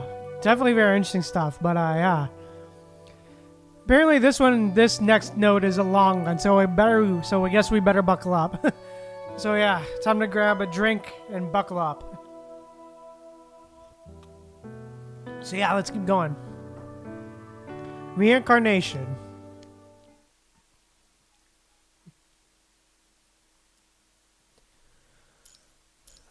let's go. Data synchronization progress 8%. 42%. Damn, that jumped up big. Yeah, here we go for real, Celestial. It's been a long time since the punishing outbreak. So long that even Vera has begun to forget those days. And the scene before our eyes is strikingly similar to back then. Make way, let the gurney through first. How many wounded are still in the corridor? Too many to count. Is the operating room available yet? A couple of them can't wait any longer. After a normal outbreak, people have repurposed this abandoned hospital as a makeshift hospital. The one on the operating table is beyond help. If there's no way, just take them off. Why are they beyond help? Oh, new Veriframe. The carpet tore a huge hole through the patient's body. It's already a miracle that it lasted this long. What's your relationship to the patient? Are you people from Babylonia? The doctor quickly sizes up this unusually distinctive construct. Vera carries a box with a coat draped over her arm. The coat's side bears a large blood-stained hole, telling the entire story of the patient's condition in the operating room. Let me explain this one last time. The patient has head trauma. The abdominal wound cannot be repaired. We can't stop the bleeding. This is just a temporary medical station. We don't have enough wound repair materials to handle this kind of situation right now. Your earlier suggestion won't work either. We don't have modification capabilities here. Unless we contact Babylonia for rescue right now, and ideally evacuate all patients from this temporary medical station, there's nothing more we can do.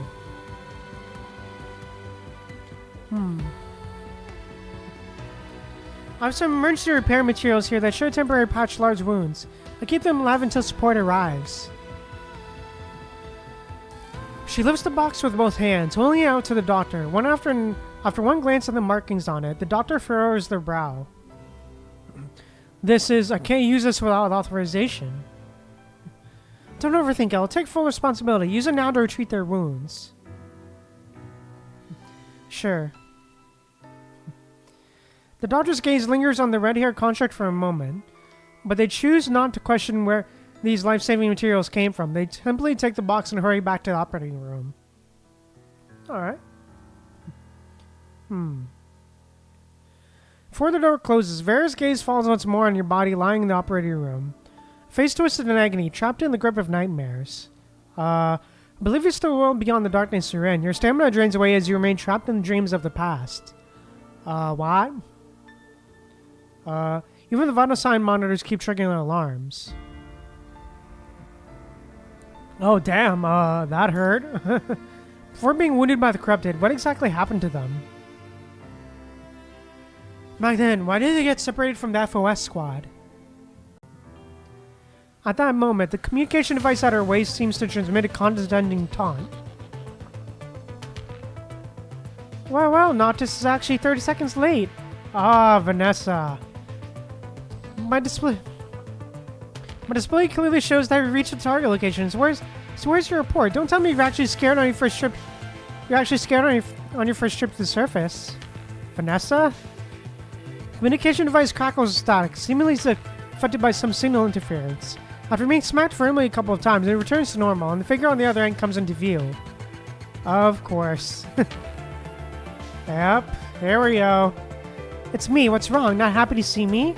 Yep, there we go. Ah, yes, Vanessa. Nothing, it feels like something's not right here. But there's nothing wrong on my end. Vanessa takes a deep breath.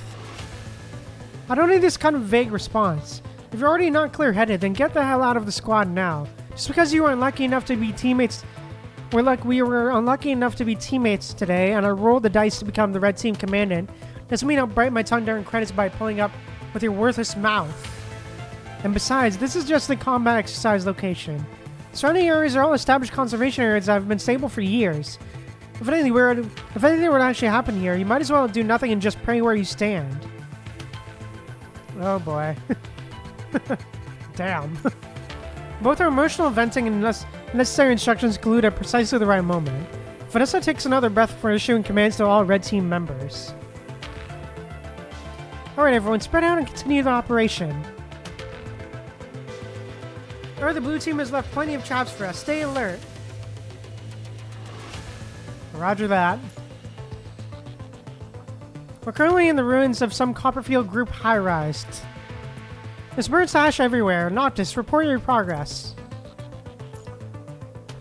Zone E, second to the 6th Street, 81% clear. 7 traps neutralized. Steady forward advance.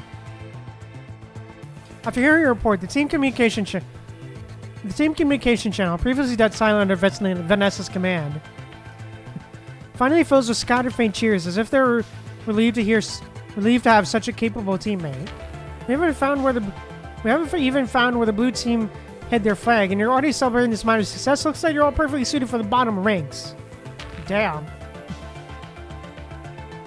You think everything will be smooth sailing just because Noctis and I are on your team? Combat exercise isn't just about team performance. The instructors monitor each of your individual performances before you slack off. And Noctis, you too. Don't think you could just act superior for anyone's... Vanessa, your signal's breaking up. After adjusting the terminal, the voices on all channels remain unclear and distorted. Is my terminal malfunctioning? Is there a problem with this area's communications? The sound seems to come from the distance. You remove your tactical headphones and look up. Look up. Oh, fun! Oh boy. A corrupted is squeezing through a gap in the fence, struggling to extend his hand in this direction. Why are the corrupted here? Why are they corrupted here? Raising the service pistol. Even as your brain still tries to process this is just a ground base used for combat exercises, your muscle memory proves more reliable, initially firing a bullet that pierces the corrupted's core. Hey, alright, let's go. Damn.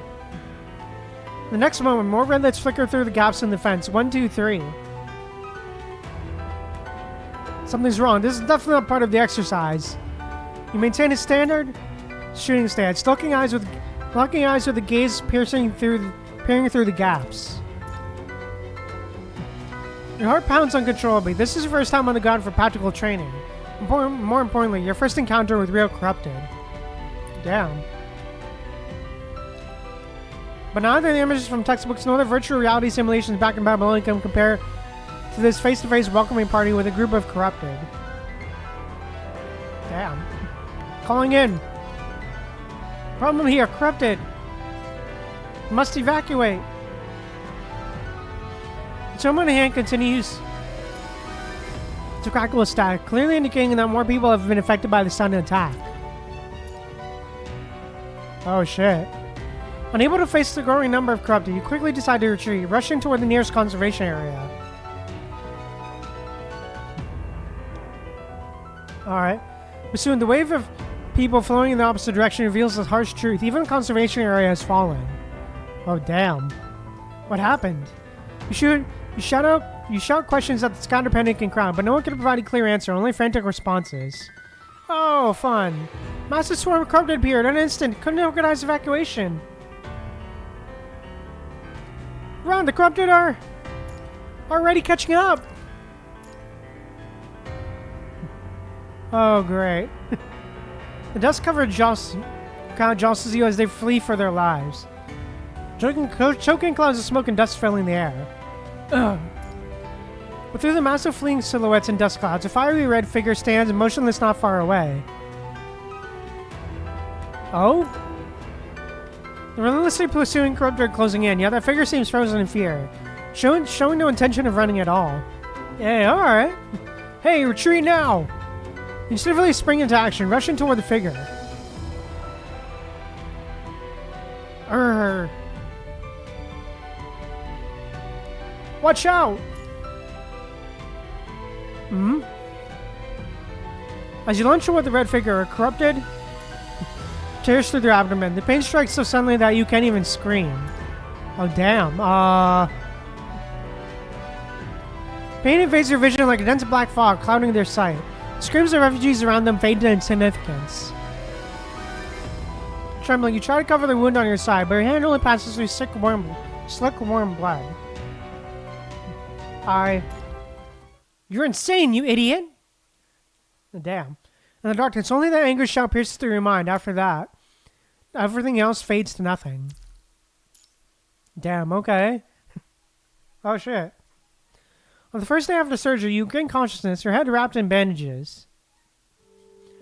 Perhaps due to your regular physical training, your initial waking state is better than the doctors predicted. You're already able to keep your eyes open and scan your surroundings, gathering information and getting a rough grasp of the situation at hand.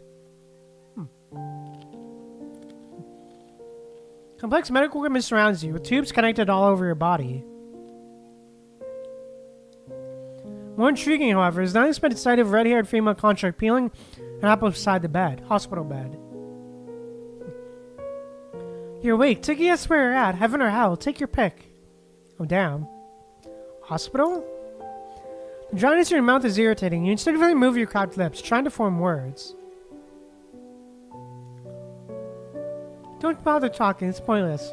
They haven't even removed the tubes yet. I'm sorry to say this, but this isn't hell. You're unfortunately still alive. Damn. This is... Just call me a great savior. This is a temporary medical station on the ground. I'm a construct from Babylonia who happened to pick you up during the chaos. Remember now? Perhaps noticing that you're confused and faintly disapproving look. The female construct smiles and changes her tone, introducing yourself properly. I'll stop messing with you. My codename is Hound. You can call me that. Hound, sure. Want some fruit?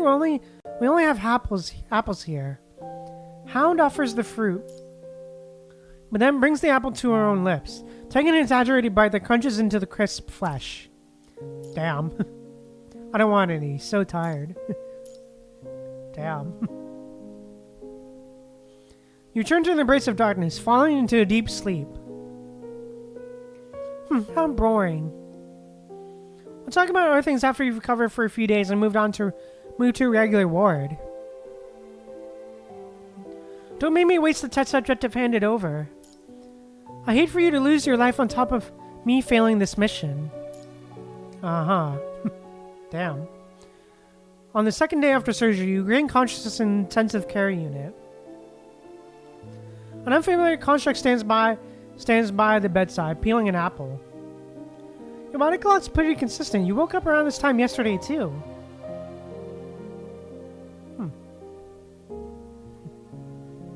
Yesterday I was definitely still in FOS. You feel a familiar dryness in their mouth, as if you've been in this state for a long time.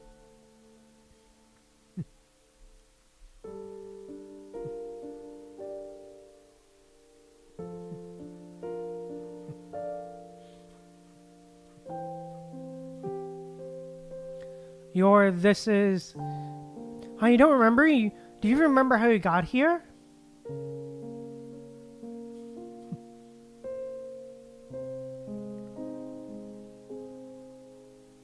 I don't remember. Fantastic. Should I congratulate you on the fortunate waking once again? Only to discover your head's been damaged? Damn. I need to get back to FOS. Where is the instructor and the others? You won't be going back to the organization anytime soon. If you can understand basic instructions, you just listen to me. I'm the Babylonian construct specifically assigned to you. I can't believe I have to repeat this nonsense again. The doctor says you have an intracranial hematoma.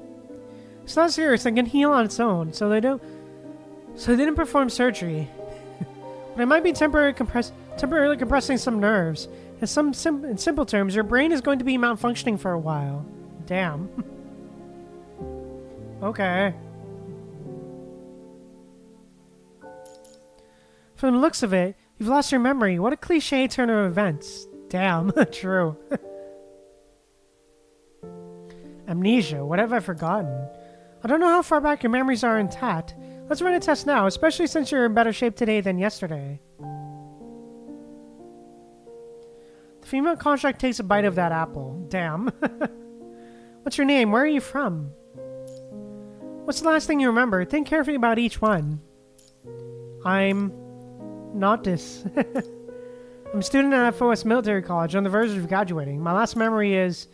I think I was participating in some kind of ground combat simulation. Who were my teammates? I should be able to remember. Neurons search for pathways through your skull, but the moment they touch your memories, such intense pain erupts. Oh, it hurts. Your memories are like hazy clouds of mist right before your eyes, yet impossible to grasp no matter how hard you try. Pain envelops every attempt to reach for that mist. Within mere seconds, cold sweat breaks out across your forehead. I can't remember. How can I not remember? Seems like you'll remember things from before landing. Alright, that's enough. Forcing yourself won't do anything. Just need to update you on the situation. Doesn't seem very worthwhile, though. According to the doctor, this memory loss you're experiencing will likely reoccur. I could tell you everything now, but tomorrow we might just reboot again. Damn. Tell me about it. You raise your arm with a needle in it, pointing to your belongings at the corner that still bear the unified FOS insignia. My terminal should be in that bag. My terminal should be in the outermost compartment. Please bring it with me, thank you. The medic construct curiously rummages through the backpack and quickly finds a terminal with spiderweb of cracks across the screen. She hands the battle damage device over.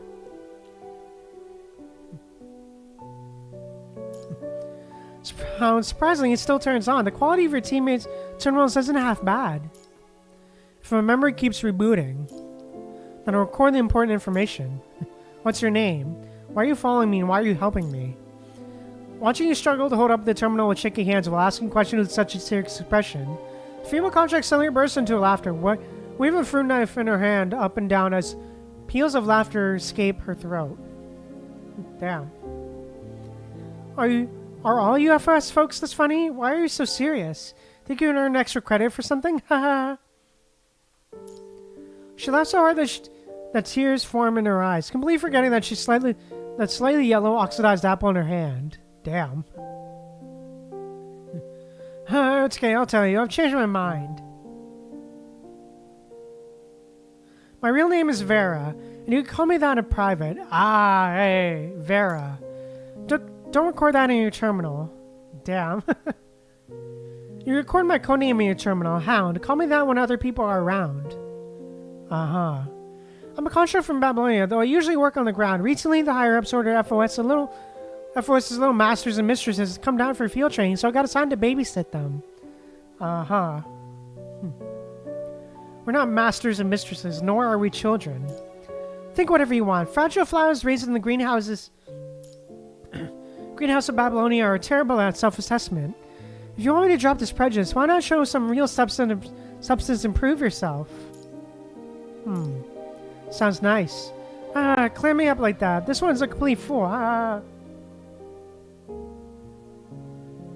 Is there any other information about you?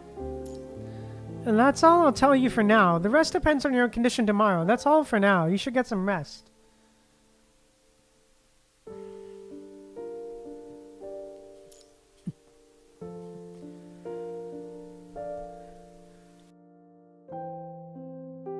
Vera takes a bite of her apple, then rests her other hand on your forehead, gently stroking it as if soothing a small animal. Well, but you... Is conscious hair really all synthetic fiber?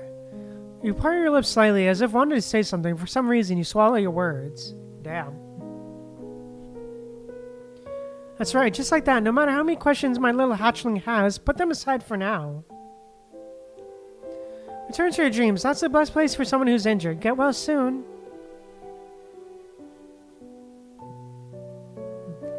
Your eyelids grow heavy.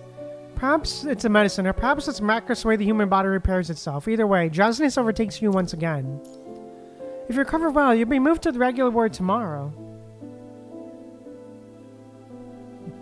What a pain, having to play nice with those Babylonia people. I should have just taken the test materials back to the headquarters. Whatever, my mind must have short-circuited and decided to use that thing to save your life. What? Oh shit, what? Vera's voice gradually fades away, sinking into dark waters of unconsciousness. Damn, alright. Third day after surgery. Or at least that is what you learned from the notes on your terminal. It's already been 3 days since the operation. Uh-huh. Damn. Glance around once more, including been successfully transferred to the regular ward. This is tremendously good news, as it means neither trauma, punishing, nor any potential infections were able to claim your life. Hey, alright. When Vera walks into the hospital room carrying a bag of apples, this is a scene that greets her. The unfortunate soul from FOS apparently couldn't contact anyone, looking up their terminal, using its spiderweb screen as a mirror while gently tugging at the bandages and gauze on their face. Ah, damn. Seeing the contract enter, you freeze, then set down your terminal. Who are you? Great, looks like they've rebooted again. Damn. You are Vera. Oh? Oh, what's up with the blue? You are Vera. Vera pauses abruptly, as if hearing a distant call. Oh shit, the expression was cool. It was funny. Okay. Damn, that was a crazy expression. But the brief moment of discomfort quickly subsides into the depths of her mind. She brushes it off. Not bad, you got all this recorded in your terminal? Let me see. Wearily puts away in the terminal.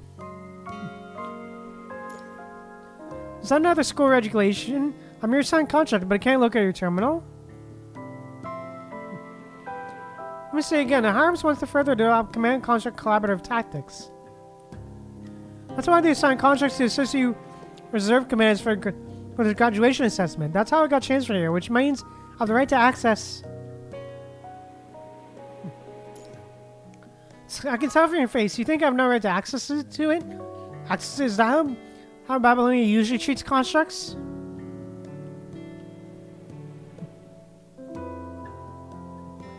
Sorry, according to section 19 if you come, it says the manual, I really can't. Wait, what if I wait until you're asleep and force my way into it? You didn't use the password. Force hacking won't work. Force hacking, it won't work. Well, isn't that just perfect? Command's absolute authority, right? Vera pulls up a chair beside the bed and sits down. In her hands, an apple appears, waiting to be peeled. I can't be bothered with this nonsense anymore. Whatever, I promised you yesterday that I'd explain more about this current situation. Go ahead. Let's start with how you got this wound. Vera gazes briefly, lingers on your side. At the time, we were both in the middle of a combat assessment, about to rendezvous with the main force. Alright, no problem, Celestial. No problem. Then, an unexpected incident burst out of nowhere.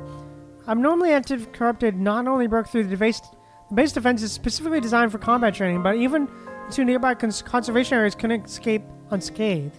You got separated from FOS's team. You're severely injured while helping evacuate the conservation area, so I had no choice but to keep you in the danger zone temporarily to save your life first.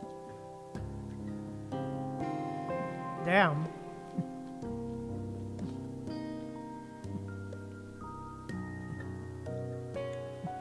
I have no choice but to use the test materials.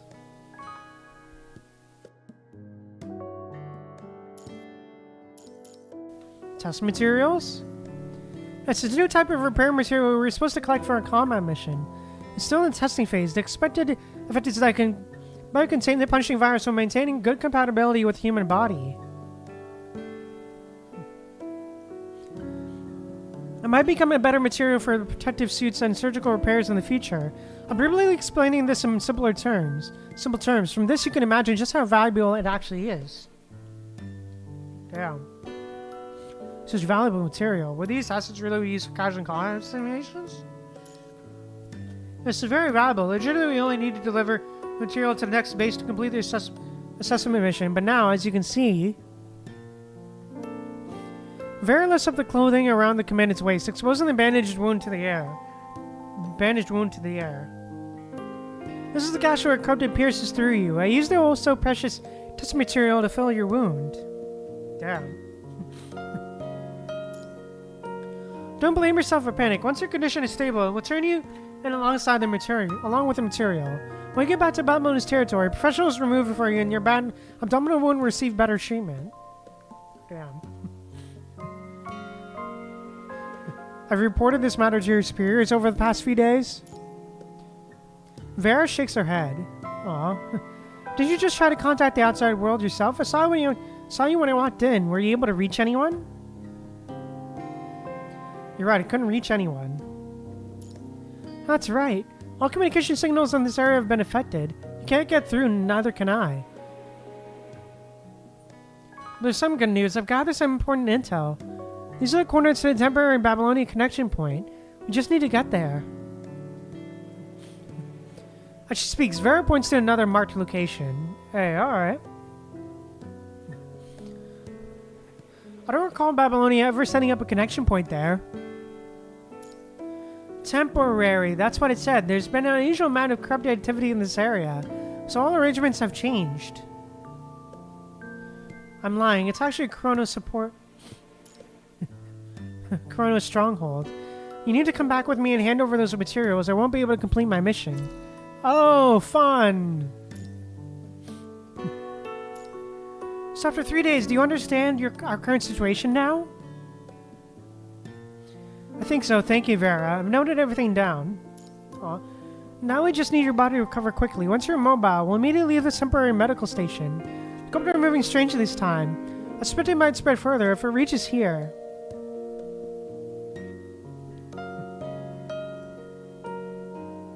Vera doesn't finish her sentence, but it's clear that time is a luxury for both of them.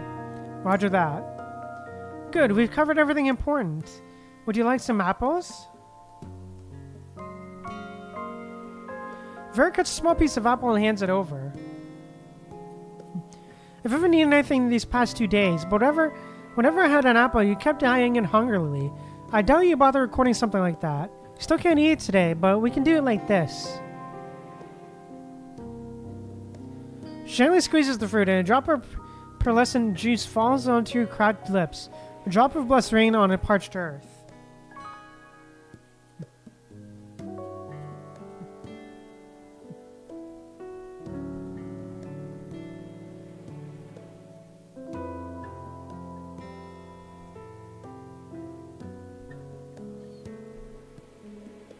Watching you lick your lips, she smiles in response. Look at you with your face all wrapped in bandages, Noctis. Well, how about I give you a codename too? Damn.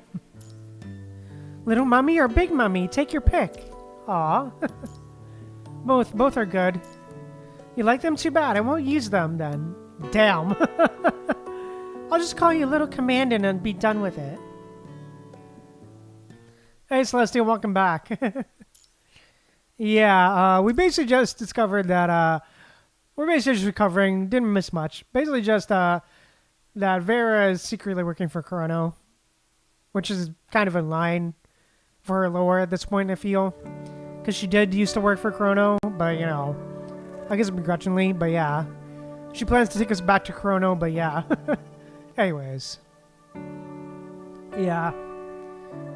Because I believe this is early Vera, so...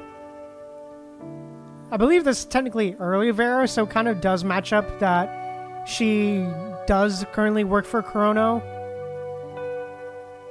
But like, I guess begrudgingly so, before she, you know, actually joins Babylonia proper. But yeah, definitely makes sense for real, Celestial. The little commandant diligently notes every conversation with Vera. And also Vera just gave us the little commandant nickname. She just gave us that nickname. And so 3 more days pass with the memory resets each morning until today. You recover quickly. Today you're already able to get out of bed when holding onto the handrail, improving at a pace that surprises even Vera. More importantly, today your memory doesn't reset to you before your arrival on the surface. You actually remember? You remember me today? I even remember you staying by my side last night. I woke up in the middle of the night and saw you resting in the chair. It seemed like you were having a nightmare? Can it really be called that, a nightmare? You look at Vera and she can almost hear her own furrowed brow from last night reflected in your eyes. Aw. Yes, contracts have nightmares too. In that regard, maybe we're not so different after all. There's never much difference to begin with. We're all just living the same life. The fact that you'd even ask such a question shows you haven't spent enough time around constructs. School's nothing like the battlefield. I learn more through our time together going forward. Enough of that. Here, if you beg me for it, maybe I'll let you have some fruit. Aw.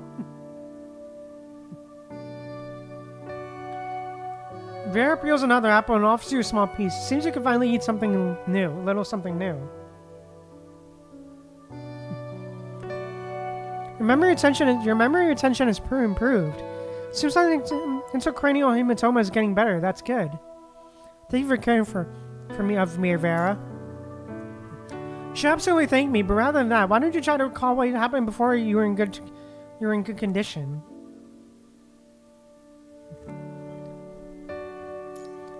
A hint of scrutiny creeps into Vera's gaze.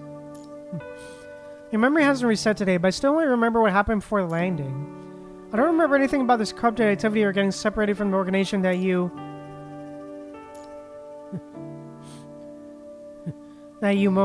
mentioned. That's fine then, same as before. Vera seems to let us a slight sigh of relief. Why don't you tell me about yourself instead? I don't really know much about you, little commandant. About me? Like what? Just talk about your life in FOS. What kind of mentors and friends you had, things like that. Damn. That's quite a long story. Even though your memory hasn't retained much, this past week of your interactions has been meticulously recorded on your terminal. Holding this terminal is like holding all the care and attentive treatment you've received from contracts these past few days. After some thought, you start to a specific point and begin talking. Aw. Let's start with when I entered FOS college. Hey, alright, throwback! The sun gradually climbs higher outside the hospital room window, the shadows shifting with it. Aw. You not only... Sorry. You have not only lost your memory since arriving on the surface, but even your past memories are fragmented and intermittent. Nevertheless, after several exchanges, Vera has pretty much figured out what life and studies were like at FOS. You've learned about the silver-haired girl who consistently placed second in the rankings. Damn. That's about everything. You people are so lucky. While the surface is in turmoil, Babylonia at least provides you with a peaceful place to grow up in. Babylonia, calling you greenhouse flowers wouldn't be an exaggeration. I'll prove that I'm more than that. You'll change your mind about that. So, should I just play along and say I'm looking forward to that day? Don't take other people's opinions too seriously. This world can't eliminate prejudice, unless punishing wipes out all of humanity. Haha. What about you, Vera? Why did you become a construct? What's your past like? Oh, damn. Me? Vera suddenly freezes mid-bite. Oh, shit. For a moment, she seems transported back in time. To time before she became a construct, even before she graduated from the military academy. She can almost see the arrogant, neurotic old man sitting on the hospital bed, responding to her life story with a sneer. You're making that up.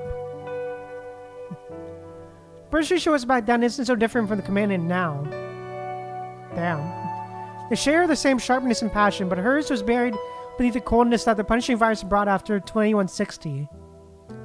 She blinks and the old ugly figure flashes away. Sitting across from her now is only a new generation human, still studying at the military academy, looking at her with eyes full of curiosity. Aww. She finds herself at a loss for words, finding it difficult to even fabricate a response. Vera's lips curl into a trademark smirk. So that's it. That's why I'm interested in you. What?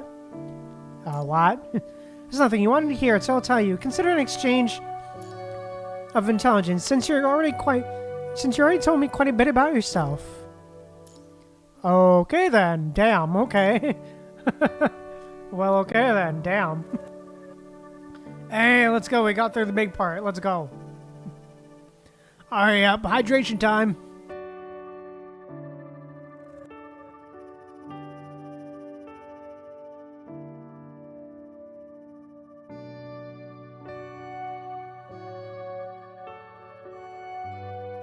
Yeah, that was something for real, Celestial. Damn. So yeah, damn, that was something for real.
But yeah, damn, definitely a very interesting chapter so far. But yeah, I gotta do something real quick. I'll be back in a minute.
Alright, I'm back. Sorry about that.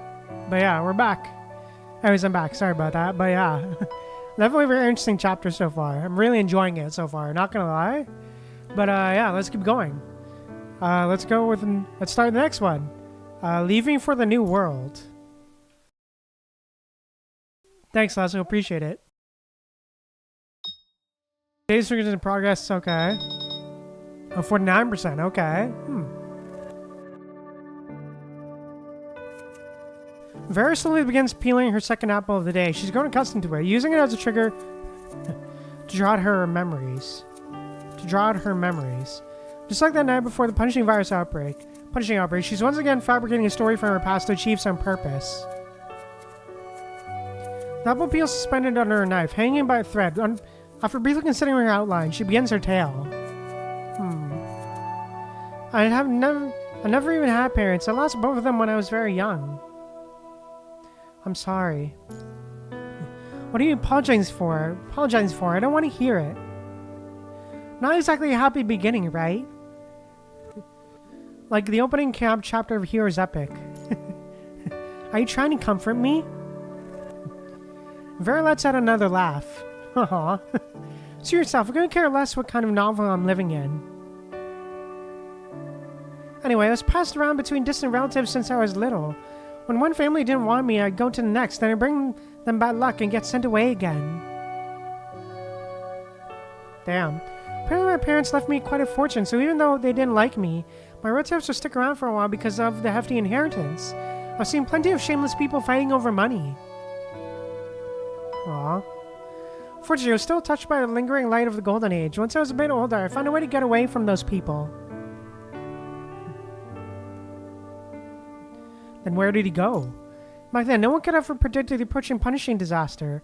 All the people saw before them was an era of unprecedented peace. In those days, most people were planning for a more stable life, myself included. My grades and my physical aptitude were pretty good, so I chose to enter a formal officer academy, quite different from the mercenary systems of the time. Long story short, I had a stable career path. Aw, that was the best choice for you at the time, wasn't it? I could get away from those annoying relatives, move into the government-provided dormitories. If my performance was good enough, maybe even get stationed somewhere peaceful and cushy as an officer for a few years. You must have had excellent grades. What makes you say that? Do I look like the serious studious type? Perhaps a little? To be honest, not really, but you take matters concerning me quite seriously. Well, you're half right. She weighs her words carefully. The boundary between her fabricated outline and the truth she experienced gradually blurring into ambiguity. When it came to academics, I was quite diligent. I also considered myself cautious in other matters. For example, back then I received invitations from many consortia and institutions. Just by signing contracts with them, I could have gotten substantial material support, enough to replenish the assets that were spent and plundered after I chose my academy. Did you accept? I didn't accept any of them. On one hand, I believe that there's no such thing as a free lunch. I just felt that someone might use those contracts to do something harmful. But in retrospect, it wouldn't have mattered much. That sign the wrong contract in your dead environment only became widespread after the punching outbreak. Order and prosperity often go hand in hand, a quality that the Golden Age was in no shortage of. As for the other reason, I thought it was so impressive, with my own unique survival strategy, when really, it was just about fighting to be number one at everything, creating more options for myself, that's all. Damn. So what kind of choices did you get? They were all trash. They barely qualified as choices. It was just me reacting to my circumstances. Vera narrows her eyes slightly as memories resurface, slicing through a piece of fruit peel. I should explain this to you. At the time, some of my classmates were from well-off families aimed to graduate into logistics or similar positions, but such comfortable futures required finding someone else to shoulder the burden in more demanding locations. Then there were those with leadership skills and charisma whose life goal was simply to climb as high as possible. They didn't care about going to the front lines. All that mattered to them was being the ones who had the most power. These types usually had their factions. So all sorts of classmates and good comrades took notice of someone like me. Excellent academic performance, but no background, no family, and few friends. At first, they bestowed their invitations upon me, mostly under the pretense of sharing mutual benefits, expecting me to join them with grateful reverence. Damn. I call your bluff. Oh, eager to jump in with an answer. Vera glances at you, goes back to the fruit, and continues peeling. Damn. You're right, I was too uncooperative for my own good. They got irritated and started placing small, harmless stumbling blocks in my path, making me slip up during training or causing trouble during minor operations, then stopping with the label of malicious competitor. Damn. While I was struggling with their spider web, they'd use the same tactics against anyone willing to associate with me. As a predictable outcome, I traveled alone, and in the end, I left alone, and between all kinds of people walked with me for a while, only to part ways for various reasons. A fruit peel falls onto the plate with a small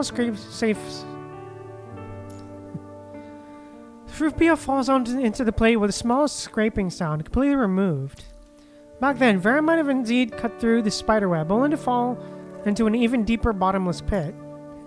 There's no point talking about this anymore. Whatever order existed back then, the punching virus has torn it all to shreds.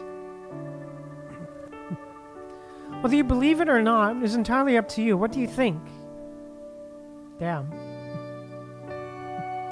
She suddenly realized that her listener hasn't responded for quite some time. She looks up toward the hospital bed, only to freeze in surprise.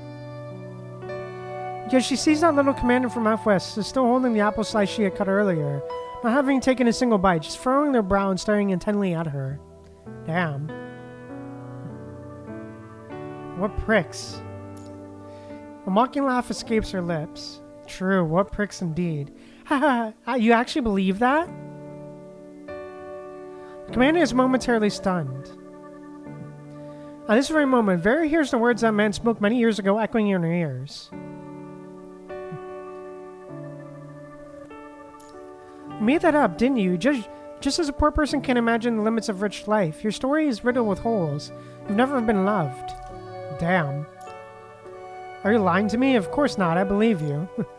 Seeing the earnest expression on the commandant's face, Vera tastes a hint of surprise within herself. She hasn't even realized that with each response from the commandant, her narratives have been gradually becoming more and more truthful. Damn. Yes, it is really true. That's how the story went. So after listening for so long and to this boring story of mine, did you learn what you wanted to know? You didn't really ask much. With all your questions, were you trying to learn about the life of my temporary teammates, or did you want to understand what the world looked like at the tail end of the Golden Age? She casually places the sliced apple into the dish, as if everything she just shared had nothing to do with her. Damn. After hearing her story and watching her nonchalant movements, the commandant suddenly poses a somewhat strange question. Vera, are you disappointed? What kind of stupid question is that? Do I look disappointed to you? Damn. Or are you saying that if you input experiences like these, the only possible output is cynicism and world weariness? You really are sheltered, aren't you? You haven't even graduated from F-West yet. How many people have you actually met? How many situations have you observed? You're still probably still stressing over exam scores every day. Not all hardships will forge. That's my impression of your story gives me. But that was the Golden Age, and yet the story I'm hearing is still one like this.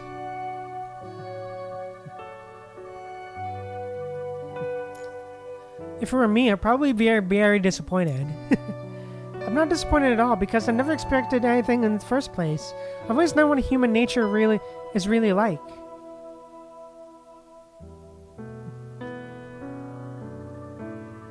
It's precisely because of this that I don't think the punishing had much impact on me. After all, humans are the same wherever they go. I really jumped from one web into another. Damn.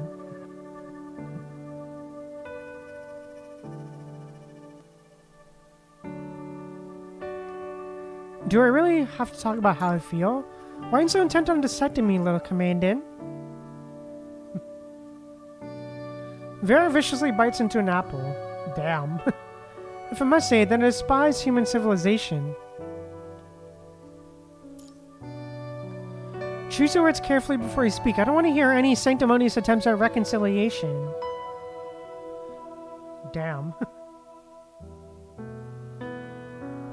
I don't presume to forgive on your behalf. I'm just somewhat grateful. Grateful for what? I'm just grateful that you made it through it all. that you've come all this way. Vera finds herself confronted with yet another completely unexpected response, leaving her sarcastic comebacks with nowhere to land. Damn. Over the years, she's tracked down traitors. You interrogated criminals, and confronted all sorts of people with their responses always aligning closely with what she had anticipated. Now she finds herself repeatedly thwarted in this brief conversation, sinking into an unfamiliar silence. Aww. Now that you're in Babylonia, is it somewhere better than before? How naive is it? Can this even be called naivety? Naivety? You seem to blatantly realize I've said too much to a construct I've only recently met. Silently lower your head to nibble on an apple as well.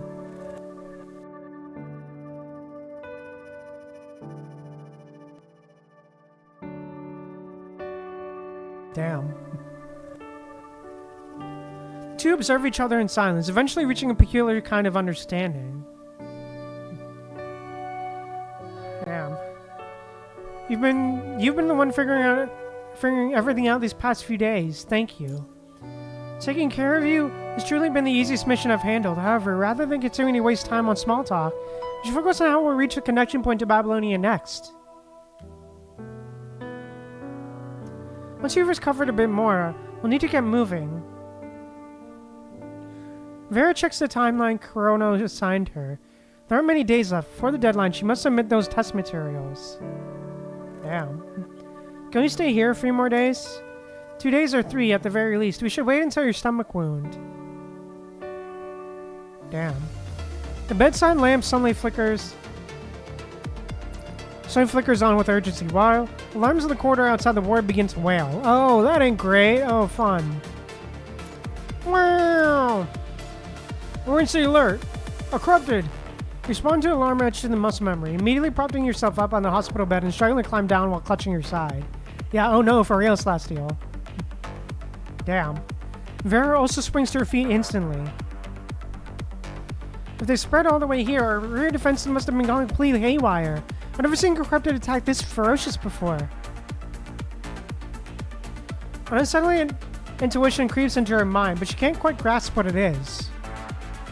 Yeah, the alarm's for real, Celestial. Do you understand what's happening, little Commander?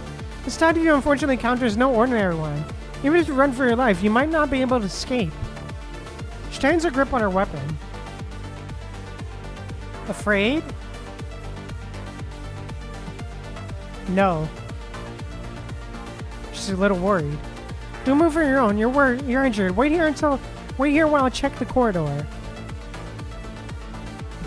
The sound of alarms is engraved in Vera's mind. She steps toward the exit and reaches for the door of the hospital room. Are you sure you want to open that door? Vera places her fingers on the door. She hears eerie screeching from the corridor, followed quickly by agonized screams of those who couldn't evacuate in time. The shadow of the Punisher virus looms over the earth. There's nowhere that it's absolutely safe anymore. This temporary medical station will soon transform into a hellish inferno. Damn. She's walked the surface for many years. Since that winter of 2160, she's witnessed countless massacres just like that snowy night. Okay, change of plans. We're not leaving through the corridor. We're not that high up. We can use the window. She stares through the small window in the door at the corridor, but receives no response from you from an comfortably long time. Damn. I'm not running. Turn around and look, just for a moment. Wait, what are you doing? She turns around with delayed realization. For a moment, she dreads seeing a scene reminiscent of that incident from years ago. Damn. But she immediately realizes with dismay, yes, it's almost exactly the same. You stand motionless, poised at the martial stance, tightly gripping a small fruit knife. Oh shit. Your sharpness too will never be dulled until you reach the tragic end that awaits you. Oh shit, She burst into sudden laughter. Dear Commander, are you planning to perform a suicide ritual for me? That's only one way to lift my boredom. You stare at her in confusion, your eyes showing no recognition of her absurd question. What? Vera? I thought you'd be different from those damn bastards. Ah! You don't understand what she's talking about. You just furrow your brow. Your brow. Grip the small knife tightly and speak with determination. I don't know what you're talking about, but I think you might be mistaken. I'm just student out for West, future commander. That's who I'll always be, Vera. Damn. Okay. You follow Vera's gaze to the fruit knife, seemingly understanding something. Yeah, whoa, for real, Celestial. I don't have anything better, so I'll have to use this. Now for the tactical command I'm supposed to give. Based on my assessment of the situation, we must retreat. Vera, clear us a path. Wherever you go, I'll be right behind you. I'm your temporary commander. I'll do my best not to slow you down. Not blood spraying everywhere. No snow and wind rushing through shattered windows. No corpse of a madman satisfied by suicide. Just a lonely, vulnerable human who hasn't even graduated yet. Without a proper weapon, injured and unsteady on their feet. Damn.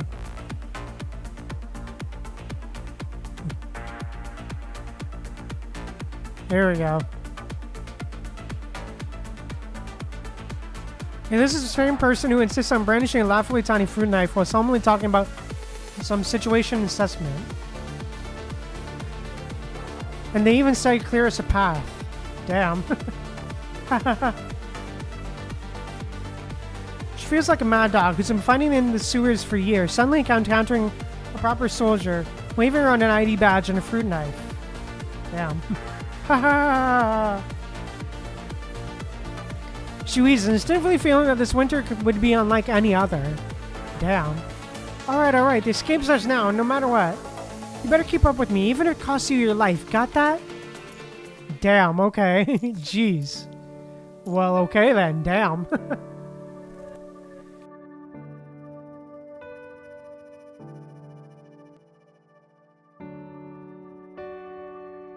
Things are getting real crazy again, man.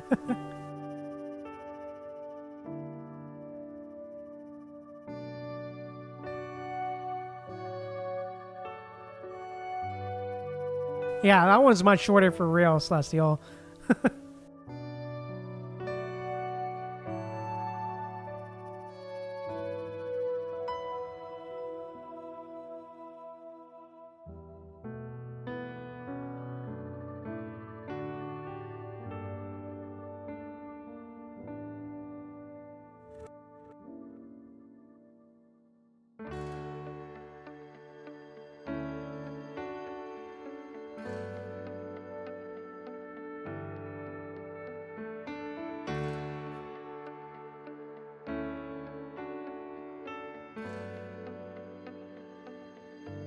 Yeah, agreed, Celestial. It is really ramping up for real.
Anyways, yeah, let's keep on going. I think this probably And yeah, I believe this next one is a long one too, but yeah.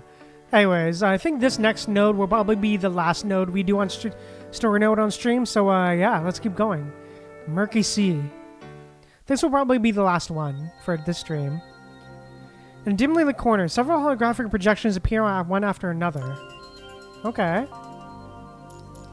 The shouting figures gather around a round table, silently exchanging glances to confirm each other's identities. We're missing someone. Let's wait a moment. Chrono. Fun. After a moment passes, the meeting convener seems to sense something from everyone's silence. Where are they? Should we still wait? That old man who used to sit in the corner, they died yesterday. Damn. Oh, damn. Who's this guy? Don't look at me. I just found out myself. I don't even know how this funeral will be arranged yet. Chrono leaders have been getting killed one after another lately. Who knows if they were involved in some weird project and God was coming to them. I'm guessing no one dares hold a big funeral for that old guy. Damn, that's cold. Silence. The envoy suddenly falls silent, along with its casual mockery. Let's get straight to the point. You're in charge of tracking these recent killings. You speak first. I see that Aurora Squadron has also assigned a team to assist with us. Those in charge should provide updates as well. Understood. Resources don't come for free. Silence, they didn't authorize you to speak. Damn. Wait, aren't I the one in charge here? There's of imprudence in his youthful voice. As he speaks, he activates his projection permissions. Yeah, yeah, for real, Celestial. For real. Agreed. Agreed. In an instant, everyone at the meeting can see the young man's face as well as his surroundings. Ooh, new mail NPC. Ooh, new mail. New mail. He's in what appears to be a prison-like environment, sitting amid a strange pile of netting, with a dried salted fish hanging from the rusted bars above his head. Where are you? Yeah, ooh, for real, Celestial. Ooh, new mail. Yeah, Celestial. That's not important. I'll explain later. Let me introduce myself first. I assume some of you don't know who I am. Oh? My name is Hanif. I currently work for Chrono... My name is Hanif. I currently work for Chrono headquarters. My job is to supervise several small units of the Aurora Squadron. They're originally secret forces from that flying fortress, but they branched off quite some time ago. Maybe, Celestial, maybe. Hello, Celestial. Sure, go ahead, Celestial.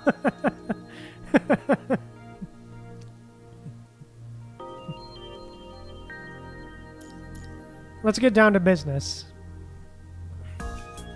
Recently, I've been investigating this matter. There's someone with extreme hatred for Chrono who's been systematically assassinating our people. Actually, assassination is quite right, since the killer is rather flamboyant about it. They even announced who they'll kill next. I guess it got everyone flustered. Judging by the looks of Ela, looking worried one after another, all concerned they might be next, right? Hanef's projection waves his arm, boldly pointing toward everyone present. But the killer is like a ghost hiding in the shadows. To be honest, I haven't even been able to uncover any relevant information. But you... I've made a major discovery that's enough to identify the killer. We've detected strong punishing reactions on the recent victims' bodies. Before this, we've only observed some similar punishing reactions near ascendance. Okay, huh. Upon hearing Hanif's words, a subtle stir ripples through the meeting. The projections begin whispering to each other. Some discuss countermeasures against the crisis, while others seem excited about the potential ascendant. Hold on with these discussions. Whether it's an ascendant we haven't discovered yet, or some kind of controlled punishing creation, the target is us. It's just more appropriate for everyone to worry about their own safety first. They're closing in. They seem to know a lot about Chrono. Recently, it even discovered my Aurora Squadron base. Just 3 days ago, I signed for the bodies of several Aurora Squadron members who were out on a mission, along with a special message meant for everyone here. Hanif clears his throat. The enemy specifically requested his ship, a small experimental vessel, left by Daedalus. Ladies and gentlemen, do you know which ship they're referring to? Upon hearing the enemy's specific demand, everyone present falls unexpectedly silent. Amid this heavy silence, Hanif continues to provide additional information. Fine, I'll explain. That ship originally belonged to a small medical biotech company called Under Copperfield. From what I understand, this company wasn't doing well financially, even before the punishing virus. During the late Golden Age, the entire company was acquired by Daedalus, which once belonged to Chrono. Damn, okay. Small vessel should have been an insignificant asset, yet its usage rights were also painstakingly transferred in the acquisition. Furthermore, after punishing virus, the ship surprisingly logged quite a few more additional voyages. I suspect Daedalus used it to transport something important at the time. What exactly that was, I can't even guess. Everyone here is older than me, and judging by your expressions, you definitely know more about this, don't you? Damn. I can guess what you're about to say. Wait a moment. Please let me finish first. I've investigated that ship and obtained some rather important information. It was specifically configured with a key, and without that key, it could not be activated at all.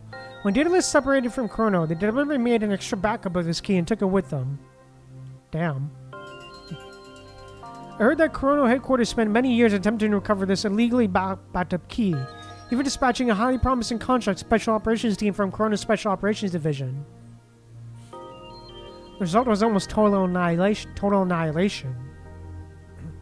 Several Chrono members find Hanif's dramatic storytelling giving them a headache, with some already pressing their hands against their foreheads. Damn. The matter concerning the ship is ancient history, and while it involves numerous complications, it shouldn't be connected to recent events.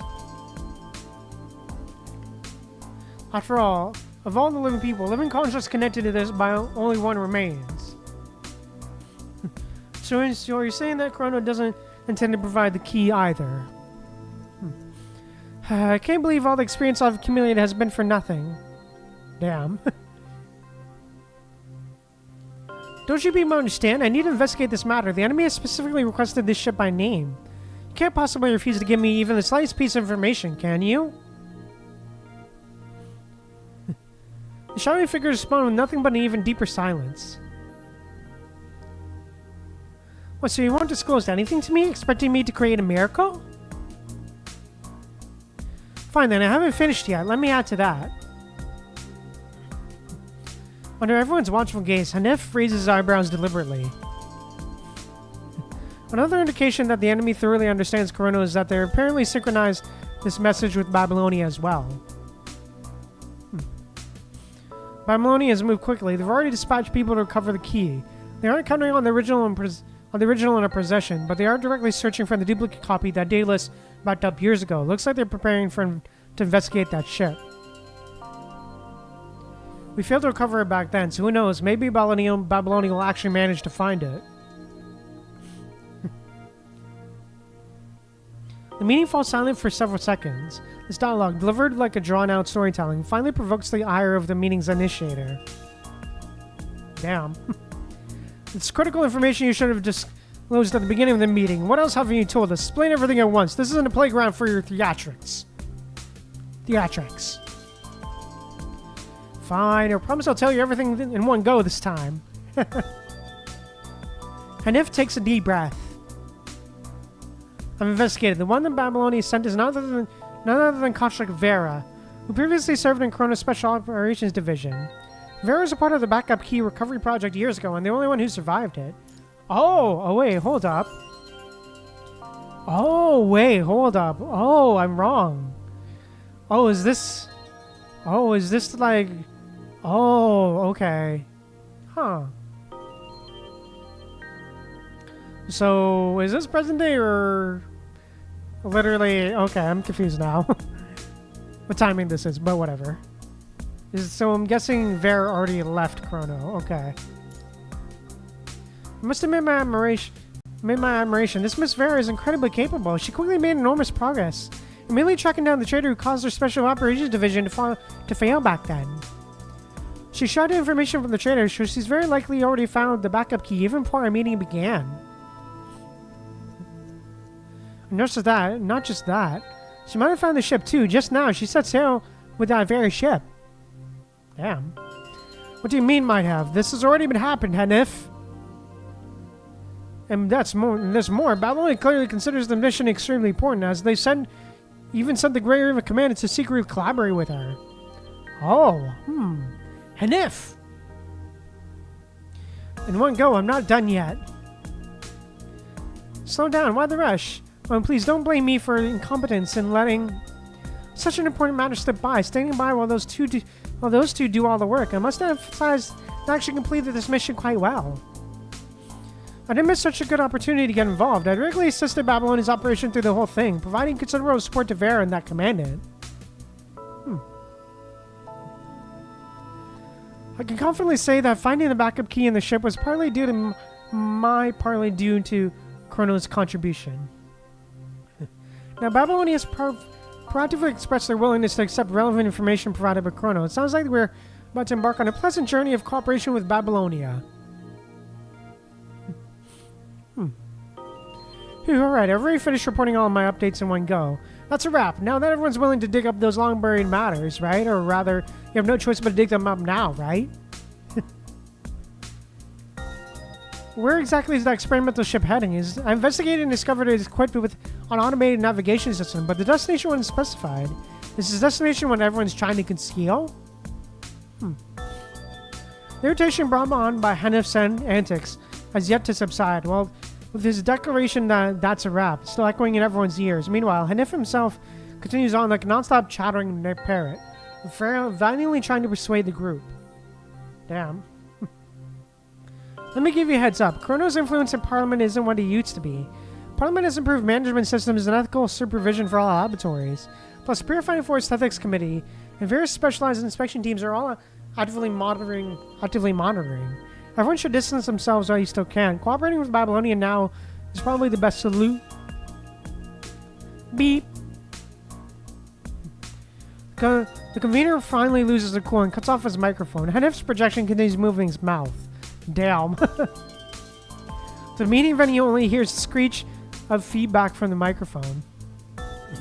Regarding this matter, we'll deliberate and vote as soon as possible. For now, I must forbid you from taking the Aurora Squadron and acting without authorization again. And the convener frowns and stops speaking when he notices Hanif's projection urgently trying to communicate with something, even raising and waving both his hands wildly. Desperate. He looks extremely desperate. Did you finish already? What more could you possibly say? The meeting convener reconnects Hanif's audio, and a familiar torrent of noise instantly floods the channel. I absolutely did not act without authorization. I was forcibly taken onto this ship by the red-haired lunatic woman. Yes, I'm on a ship right now. Oh shit, Well, I'm navigating toward an unknown location, and Babylonia is tracking our course. If I can tell, they won't rest until they find the final destination of this vessel. Beep. Hanif! Hanif's image vanishes completely, but this time the convener isn't the one who cut the connection. Oh, damn. The red-haired woman stares dangerously at Hanif, then hurls his terminal into the corner, bringing the discussion to an abrupt end. Oh, damn. Hey, Vera! Oh, shit.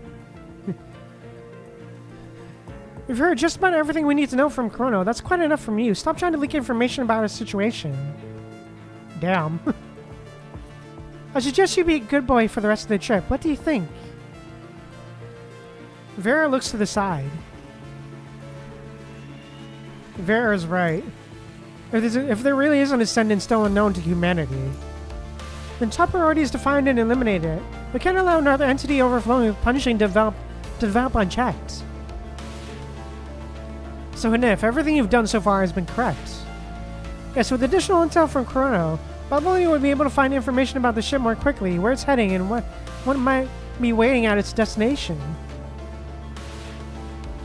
We learn exactly who our enemy is and what they're planning. Vera nods as well. The cabin lights illuminate Vera and you, scratching your shadows into giants that firmly engulf Hanif, who sits on the floor. Hanif's gaze shifts between the two figures before him. After a long moment, he finally forces out a question. I've been wondering for a while now, do you two always talk like this? A surging wave crashes against the hull with a muffled boom, as if answering their place. Damn. The ship drifts alone at sea, facing the wind and waves as it heads towards its hidden destination. That last wave was something out of the ordinary. Oh shit. Something's here. Vera frowns as she grows alert. We've been syncing our navigation records to Babylonia for the whole trip, right? We've been syncing continuously, but we tapped your terminal several times, but it gives no response. Communications were cut off just now. So the unexpected is to be expected. I've heard rumors that whenever Grey Raven's commandant goes on a mission, things always... Shut up right now. Brace yourselves.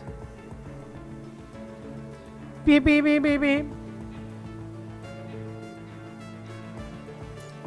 The punishing detector suddenly issues a warning as the surrounding waves surge and fall like the fluctuating punishing concentration. The small boat violently pitches with the waves, throwing everyone to the floor. And if appears to have stubbed his toe and can't get back to his feet due to the relentless rocking. Ah, sis! Grab onto something solid. If you fall and hurt yourself, that's your problem. Damn. We'll tightly onto the pipes in the corner. Terrifying waves crash against the cabin door, thundering like a storm.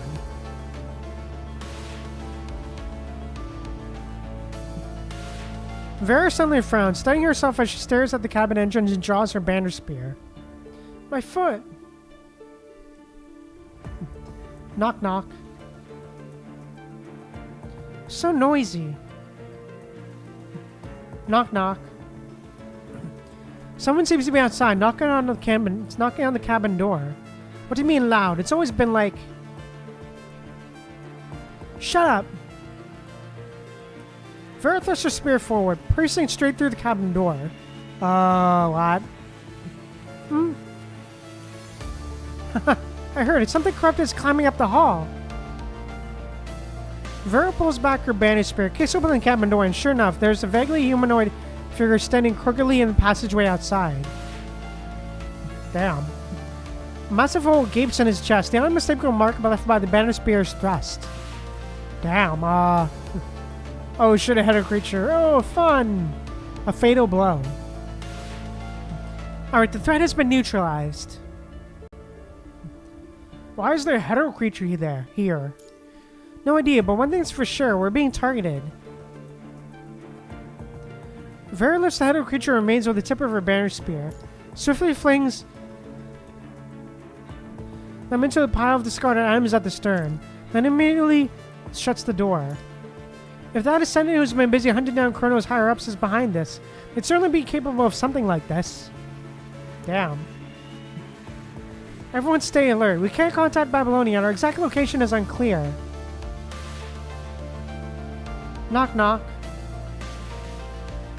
Before Vera can finish speaking, there's another knock at the cabin door. All three occupants instinctively glance through the hole pierced earlier, beyond which lies nothing but uncertainty shrouded by fog.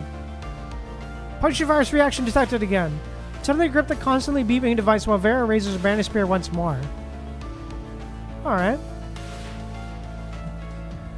I thought the first one was a coincidence, but if I'm not mistaken, is that thing outside actually knocking on our door? Sounds rather polite, doesn't it? Why not invite it for a drink?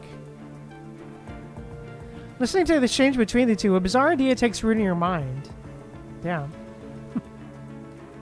What if we actually try it out? Be careful, don't open the door. Knock knock. Officer, for responding to your suggestion, the unknown entity outside knocks on the door once more with chilling politeness. Try opening the door, Vera. If you want to play with fire, fine, but don't expect me to bail you out. Vera frowns in protest, yet her hands move to open the door anyway. At that moment, a wave crashes through, drenching the humanoid figure at that doorway. Come on, let's negotiate. Care to come in and take a seat? Vera smiles, but her banner spear cautiously trained on the head of the creature, which surprisingly begins to move slowly, as if responding to her words. Gato. Did you just speak? What? Gato. What? It's pretty sophisticated, huh? You even have a name? What are you doing here? Who dropped you off? Gato stands quietly, as if thinking for a moment. What? No purpose. Just arrived. Soon leave. Gato moves his legs and walks straight back toward the deep sea behind it, seemingly intent on leaving. Uh-huh. You monster, dare I say you can leave? Vera hurls her banner spear once more. Impaling the bizarre head of a creature and flinging it toward the stern. Adding one more to the pile of refuse already there. Damn.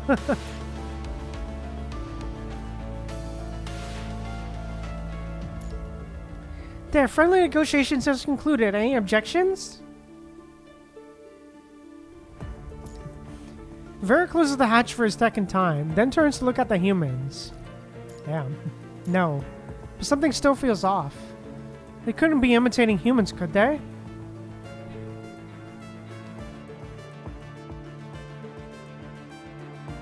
Knock, knock. Which one wants to die this time? Vera irritably yanks open the hatch, her banner spear raised high. Don't kill innocent. I see merchant trade. I see merchant. What the hell did you eat? Did it eat to suddenly think it's human? Really real, have goods.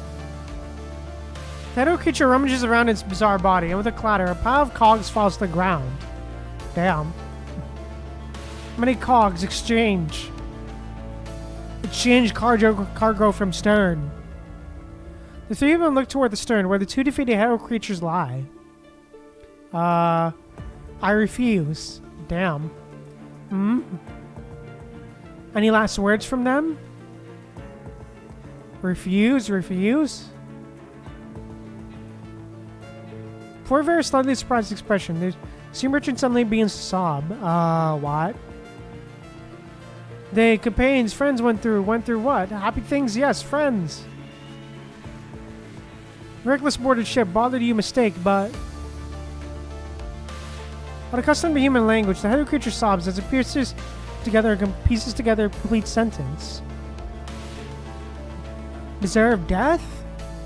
What did you expect me to let you head of creature strut around freely on my ship? If hesitating for a second would be disrespectful to the danger of punishing. No, wrong! Spare you're talking about right and wrong. This is my domain. I'm right, and anything against me is automatically wrong. I'll do with whoever I want. If you keep whining, you'll be next to die. Damn. Wrong, very wrong. It gradually breaks into wailing sobs. Take back remains. It bares its fangs and brandishes its claws. Its emotional defense is completely shattered. Damn. Fine then, if you got the guts, come and try. Let me see if you can take them back. You horrible, unreasonable, bad woman. Damn. Vera plants her bending spear in front first, slightly leaning forward in combat stance. She tilts her head and tolerantly beckons the hetero creature with her hand. Damn. Come. Was. The moisture shattered head of the creature lets out a piercing screech. Its sea mist turns like boiling water, and bubbles rise from the dark ocean surface surrounding the boat. The entire ocean seems to boil in anger. Damn. Vera, something's wrong. Stop provoking it. Punishing concentration is surging. Below the boat might be swarming with hetero creatures. That explains it. When dealing with creatures hiding in the shadows, this is how you flush them out. By plucking the strings of the spider's webs. How do you like it now? You skittering hetero creatures? Damn. Vera flashes a cruel smile and hurls her banner spear with deadly precision. Grr. The spear hurtles straight toward the head of the creature, merely moments before tearing open a wound. A hand reaches out from the misty area, C, blocking Vera's attack. What? Oh? Vera narrows her eyes as both sides lock weapons in a tense standoff. A new humanoid figure slowly emerges from the sea mist. Unlike the twisted, indistinct head of the creature, he appears to have nothing more than an ordinary construct. There's no signs of punishing reaction, yet somehow it seems to have calmed the surging punching energy, preventing chaos from spreading further. What? We meet again, Vera. Oh shit, again? Oh shit, again? You sense something is wrong and raise your gun toward the dissipating sea mist. Oh shit,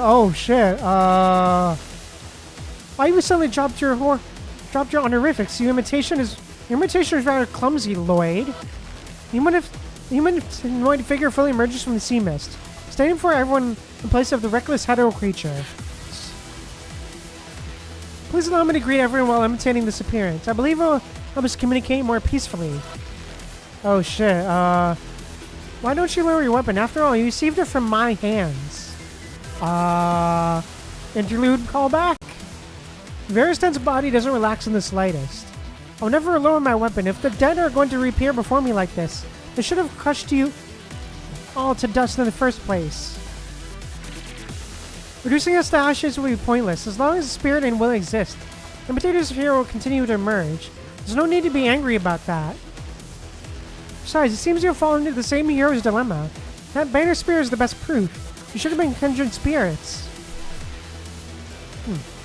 I've heard some interesting news lately. Corona's upper echelon is in panic. Was that your work? It was me.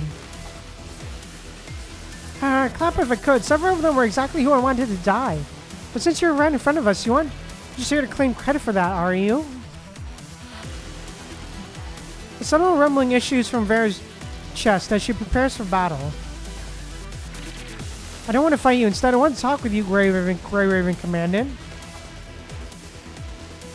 Lloyd shifts his gaze toward the human behind Vera. She moves a step sideways, blocking his line of sight.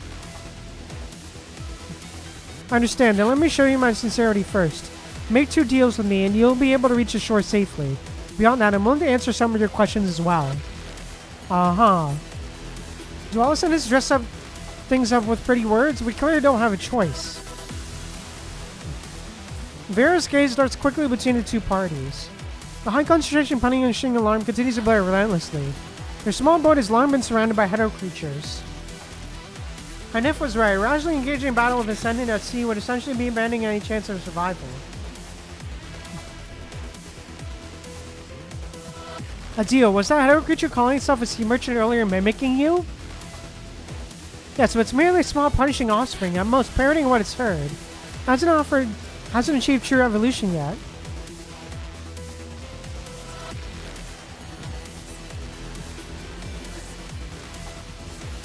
Apologize for the recklessness.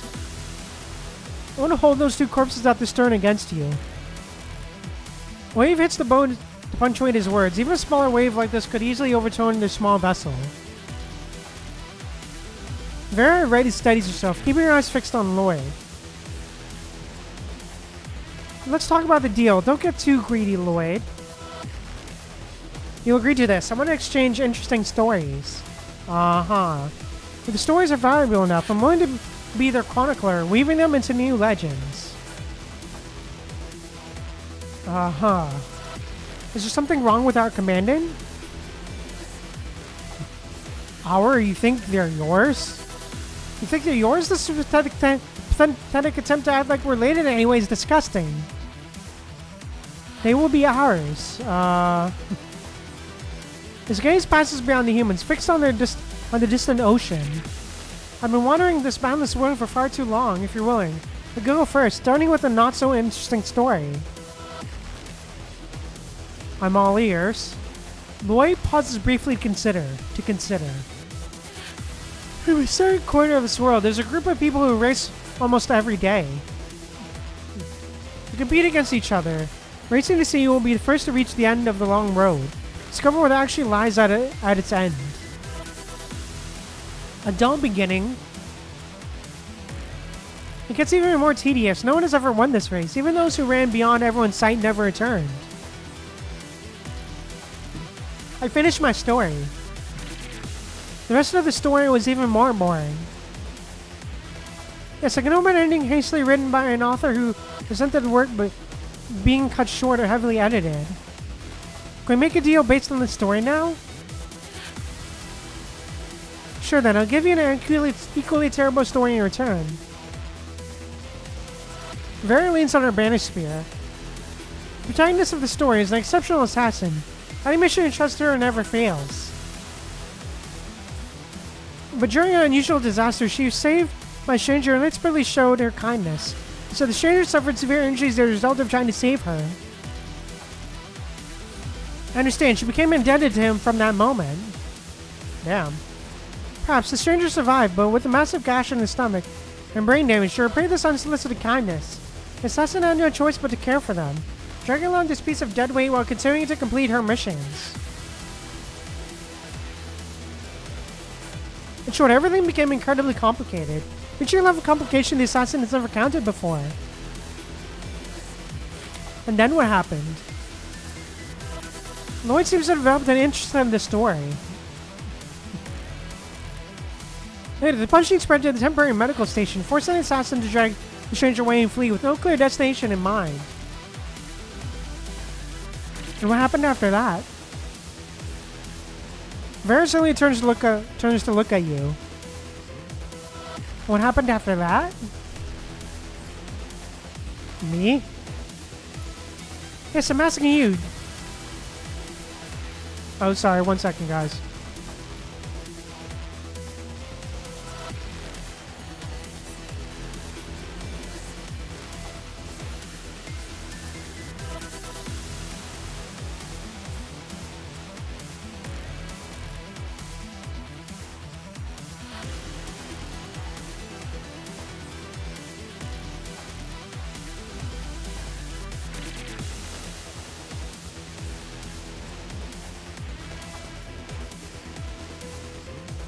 Yes, I'm asking you, do you know what happened next?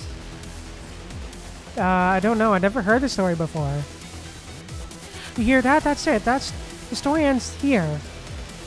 Equally incomplete. Indeed, it's just like the stories you've randomly chopped in half. It's fair, or rather, no one's being sincere in this exchange, including you. I'm guessing your next deal will be just as infuriatingly fake. Just spit it out already. Lloyd raises his hand and points at you. Damn. I need the Grey River Commander. I promise that no harm will come to them. If anything, it will only become better than they are now. Uh-huh. Yeah, no, thank you. Haha. Vera picks up her banished spear again, shaking her head with a laugh as if she just heard an absurd joke that's not even worth taking seriously. Oh, fun.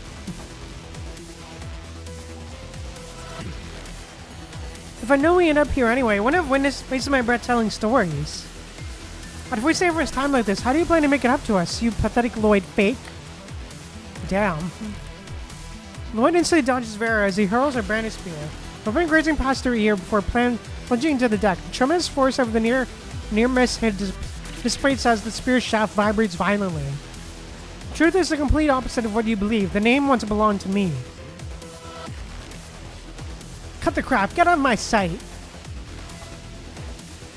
Another lightning bolt crashes down, illuminating Vera as she stands at the forefront. She seizes the moment to turn and shout to you.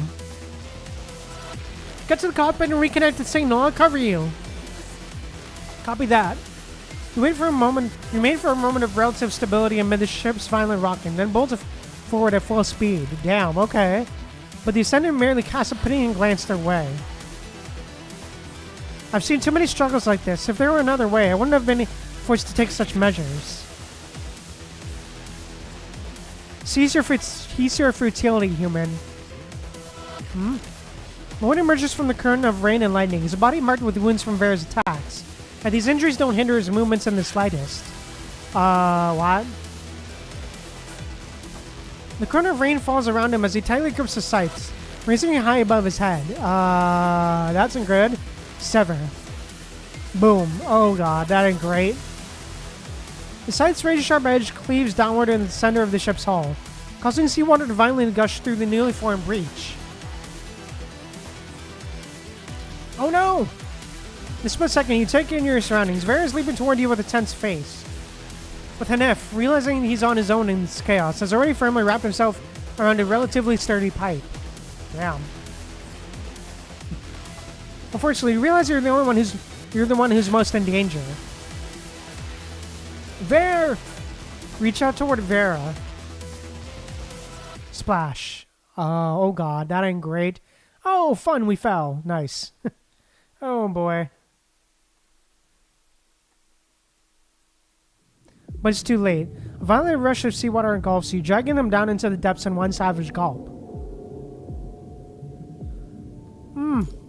You were prepared to hold their breath, but the hetero creatures hiding beneath the ship have no intention of letting anyone escape. Oh, well, isn't that fun? As if following orders, express their primal instincts and don't immediately tear you apart.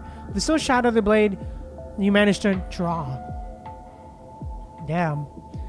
Another one latches onto your coat, frantically dragging you deeper into the depths. Bubbles escape from your mouth, floating upward, but the surface is no longer visible. Struggle upward. Your struggles grow weaker, visioning darkening under the waves, unable to hold it in any longer. You involuntarily gasp for air, but only bitter seawater floods into your lungs, your throat spasming as you flexibly try to cough. You're seconds away from drowning. Oh shit. Oh, well, that's not fun. Struggle upward. Gulp. You gradually stop struggling, suspended motionless in the water. Damn. Oh god. The final image flashing before their eyes is a chaotic cloud of bubbles descending from above, as if someone has plunged into the sea from the surface.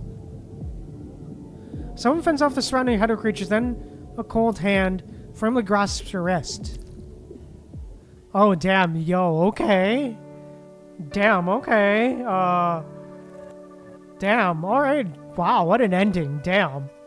Okay, damn. This story is getting crazy, bro. Jesus. But yeah, definitely a very interesting story so far, for sure. Yeah, oh my god. Whoa, for real, Celestial. Almost drowning. For real. Definitely drowning for real. Damn. But yeah, wow. Things are getting real crazy, but yeah. Definitely very, very interesting stuff, man. I'm really enjoying it. This story, but yeah. Definitely very interesting. For sure. But yeah. I think with that said, this is probably where we're going to end the story here for now. But yeah. Definitely very interesting story for sure. Definitely very, very intriguing. Very intriguing story so far for sure. I'm definitely very, very enjoying it. Yeah. Lots of going on in these last two notes for real, Celestial. Great. But yeah.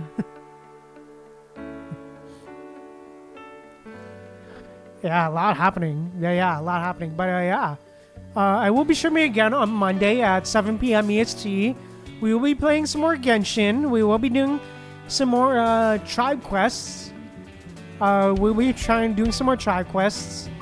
And yeah. I will be posting a stream schedule on tomorrow as well. I will be posting a stream schedule tomorrow as well, so be sure to stay tuned for that. And yeah, I think with that said, that's all I really got to say. So yeah, thank you guys so much for tuning in. If you enjoyed, please drop a like on the stream. Also, if you want to see more, be sure to drop a subscribe. Also, let me know what you thought of the stream down in the comments below. And thank you guys. And also, be sure to drop a follow as well. And also, let me know what you thought of the stream down in the comments below. And thank you guys again so much for tuning in. I'm going to stay on, be kind of people, and see you guys later. Bye, bye, bye, bye.